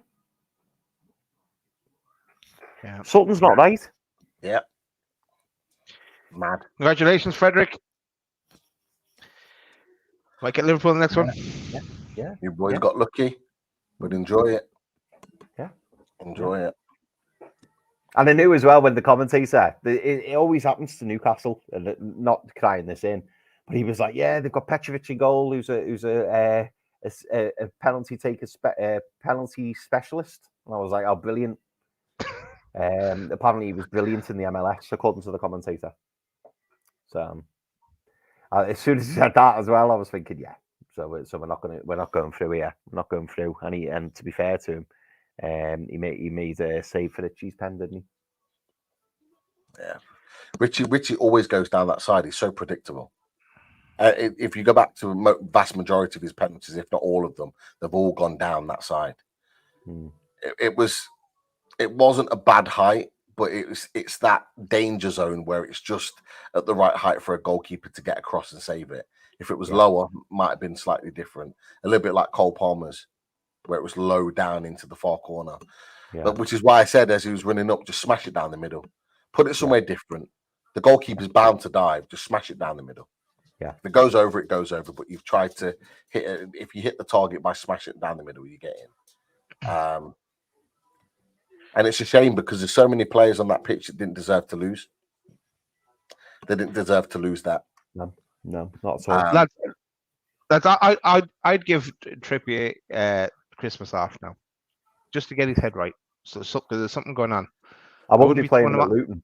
No way. It's not that. Yeah, I'm not being funny. No, I'm not being funny. That team defended so well. Yeah. We didn't need Trippier today. We didn't need him. We didn't need Trippier in that team today. Livramento and Byrne going forward. We were forced to make that change because we're assuming that Kraft was injured. Kraft was playing well up until that point. He was playing well. And now we're sweating on the fitness of Gordon and Botman. Gordon could barely move. Like he wasn't even able to properly run by the end of that. I'll be shocked if he's available on. I'll be shocked if he's available on Saturday. I'll be honest. Agree with Chris Shield here. Yeah, he's Richie's legs are gone. They were gone. Yeah, gone for the last number of years. Yeah, Chris. Only They were gone 2 years ago, mate. They were gone 2 years ago. Definitely. Matt Ritchie. Let's be honest, boys. Matt Ritchie should have gone in the summer. Yeah, he should have gone in the summer. Why he got an extension? I've got no idea. I've got no idea whatsoever. He's taken up a place, and honestly, his place should be gone in January. We need to get a proper player to come in and play that position. We are light in attacking areas, very light. Yeah, we are. If you want to keep him on the coaching staff, if you want his voice around, that's all he is. It's a voice now. Back in his day, he was a good player for us, but it's gone. Those days are well gone. Yeah.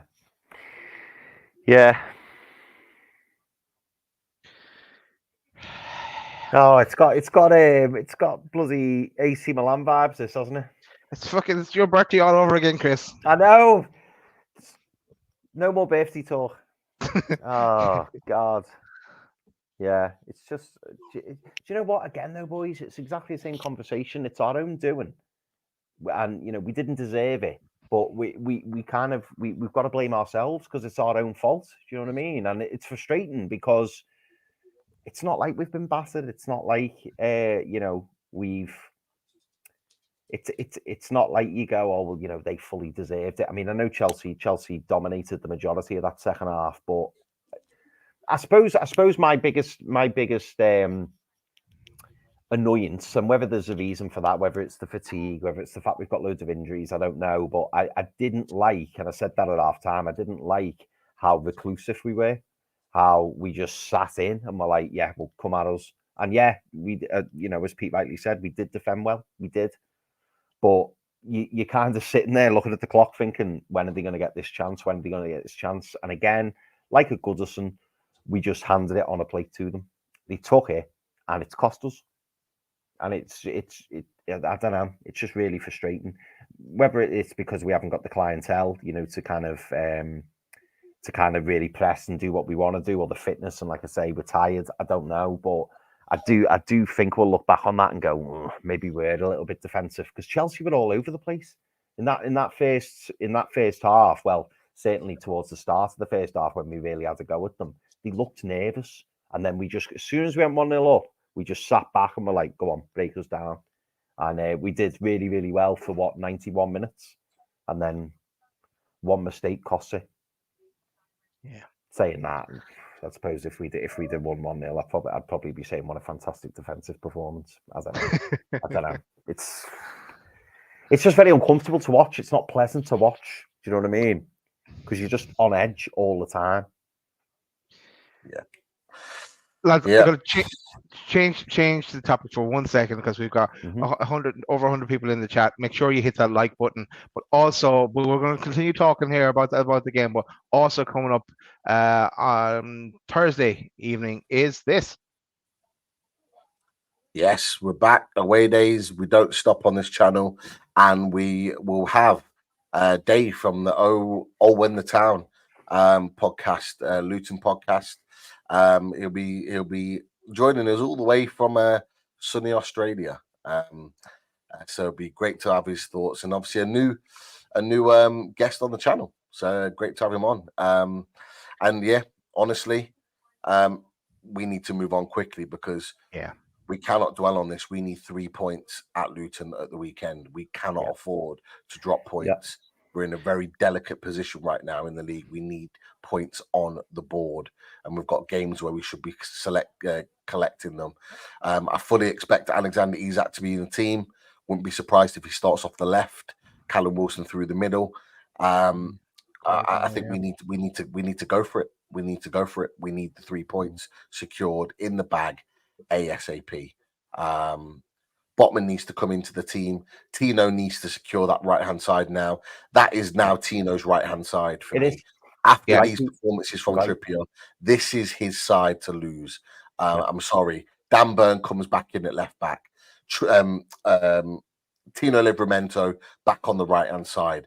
Botman in the centre with Jamal Lascelles. There's your back four right there on Saturday.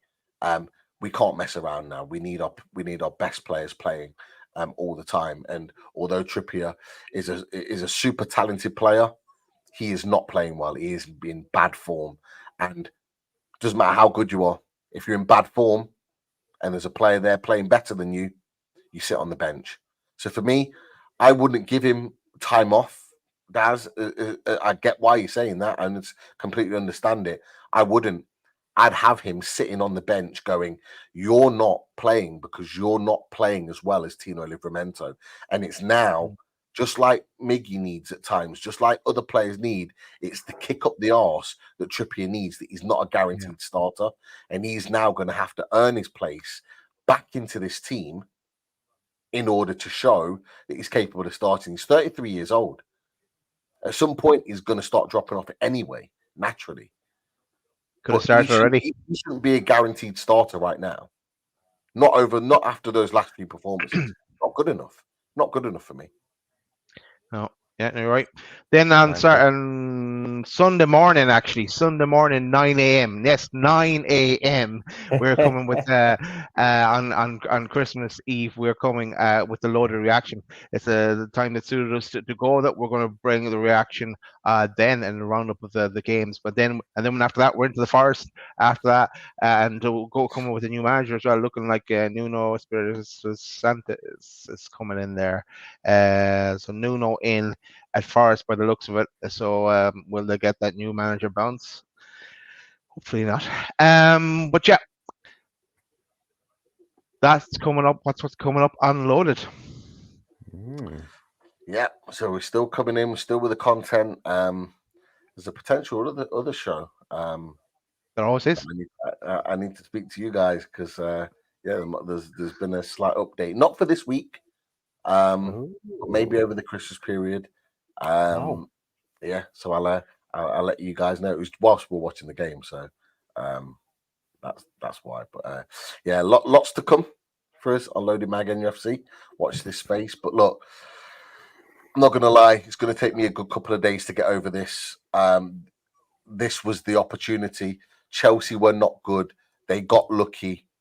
A poor mistake from Trippier has allowed them effectively back into the game. And look, Chris, you said it. Daz, you said it. You're absolutely right. With all due respect, Dubravka had a good game. I thought he played well. You know, I'll give him praise when he deserves it. I'll hammer him when he deserves it. Martin Dubravka, I don't think put a foot wrong tonight. I don't think he can be blamed at all. But no. With all due respect, even when he was at his pomp and at his peak at Newcastle, he barely ever saved penalties. Barely ever. So I was never ever confident in him coming in and being the hero, although I would wanted him to have been. And Chelsea, this is where Chelsea's money makes the difference because they've got top players that have been paid a lot of money for, that on a dead ball situation know what they need to do. They've got better pressure players than us, and it told. And this is where quality comes in. January, guys. January. Bring it on. We need to sign players. 3 at least, in my opinion. 3 at least. We need 3 players of absolute quality. I don't care. I don't want people saying, oh, what about FFP? You can get players of quality on loan. We don't have to go out and sign permanently every single player that we want to get in. Go out and get 3 quality players early doors in the window and get them in now and get them playing regularly for Newcastle United. In the squad, you move out the likes of Richie, you move out the likes of Gillespie, you make space for these quality players. It's time. Eddie Howe, stop looking after your favourites, the likes of Matt Ritchie, the likes of Paul Dummett, great servants for the club. It's now time to move on. Get players in of quality that's going to improve this squad and get us playing. It has to happen now. He has to. This is part of Eddie Howe's evolution as much as it is Newcastle United's now. He has to move on and stop prioritising players that were mates or who he's been close to, who he knows better, who are English. Sometimes you've got to go out there and get a player from Europe or South America who's significantly better than what you've got. You've got to get that done. You know, it's easy to say in hindsight, but with that mistake that he made, he shouldn't be taking a penalty. He shouldn't be taking a penalty. Did Miguel Almiron take a penalty? No. But he took them for Atlanta. So why is he not taking a penalty? Why is Matt Ritchie taking a penalty ahead of Miguel Almiron? Why is Kieran Trippier taking a penalty ahead of Miguel Almiron? I don't get it. No. I don't get it. I'll tell you what, Pete, to smash it down the middle. Simple. To add to what you said, then, you know, we've seen. I'm now starting to question whether Eddie Howe is bringing in his Premier League English experienced players to basically plug gaps until we can afford to properly upgrade. Because if you look at our big players, so look at the big players we've brought in since this takeover. You've got Sven Botman, you've got Bruno Guimaraes, you've got Alexander Isak, you've got Sandro Tonali. It's as if we go abroad to get the players, like you've just highlighted, the stellar, the key players. We go abroad and no expenses spared. You know, we do our background work and stuff like that, but the players are identified and they don't have to fit a criteria. If you look at the stop gaps, which is what we've kind of alluded to, in that they're an upgrade on what we've got currently, but they're not going to be here long term. We've spoken about Nick Pope.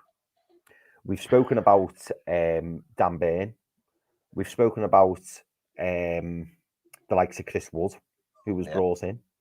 And then you've got Matty Target, prime example. All these players that you start to piece together, and you could argue, and I'm not, this might sound like I'm being dramatic, but I'm just saying it how it is. You could argue that Kieran Trippier wasn't brought in for 4, 5, 6 years. We all knew that. He's been brought in for his experience, and he's been brought in because he's got that, he's got obviously that know-how. He's a fantastic player. I'm not knocking him and saying he's no good, but he was never going to be here in 3, 4, 5 years. He just never was. Yeah. And you just wonder whether he was one of the stopgap players. Obviously, he's a high-end stopgap player, but I'm now starting to wonder whether, we're waiting to make these stellar signings in key positions. Anthony Gordon's probably an exception to the rule because he was the one player that we really wanted. And yes, he's English, and yes, he's Premier League experienced. But I think we're going to start seeing us going across the continent to go and bring in these stellar signings like we have with with those big players I mentioned earlier. I hope so, Chris. Yeah. I hope so. You're on Trippier, a steady Eddie, a leader, and doesn't have that many mistakes in him. But that's changed now in the last little while. I mean, what Pete said the other night on the 12th Man does. I don't know if you saw it, but I think it was him and LB.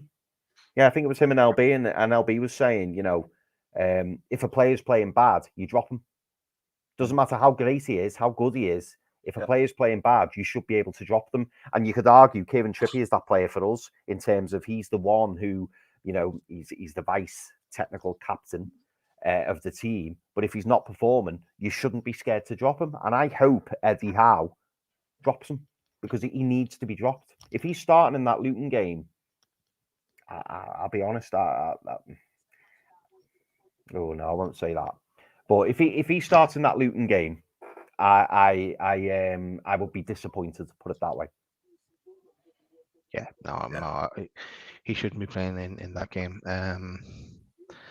He just needs to get his head right. Boys, I think we'll start wrapping up. Shout out to our sponsors at theradiatorshed.com and H2O Bathroom Design Co. You know the lads already. Here is the Radiator Shed, and here is H2O Bathroom Design Co. Right, as we said, we're back on Thursday, 8 o'clock for away days. It's been another bad result for us in the Watchalongs, and we're out of the Carabao Cup. Focus returns to the league, which has to be our bread and butter and our focus now. And whatever happens in the cup run, we're going to beat Sunderland. But after that, whatever happens. That we have to focus on the league and get back up that table and back into Europe and preferably Champions League. Thanks for everyone for joining us on the journey tonight. Make sure you smash that like button on the way out as well. And you'll see us before Christmas, but if we don't see you, which we never do, have a nice Christmas. Good night, everyone. Night.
drink it like me, then tell me I be like that, like that.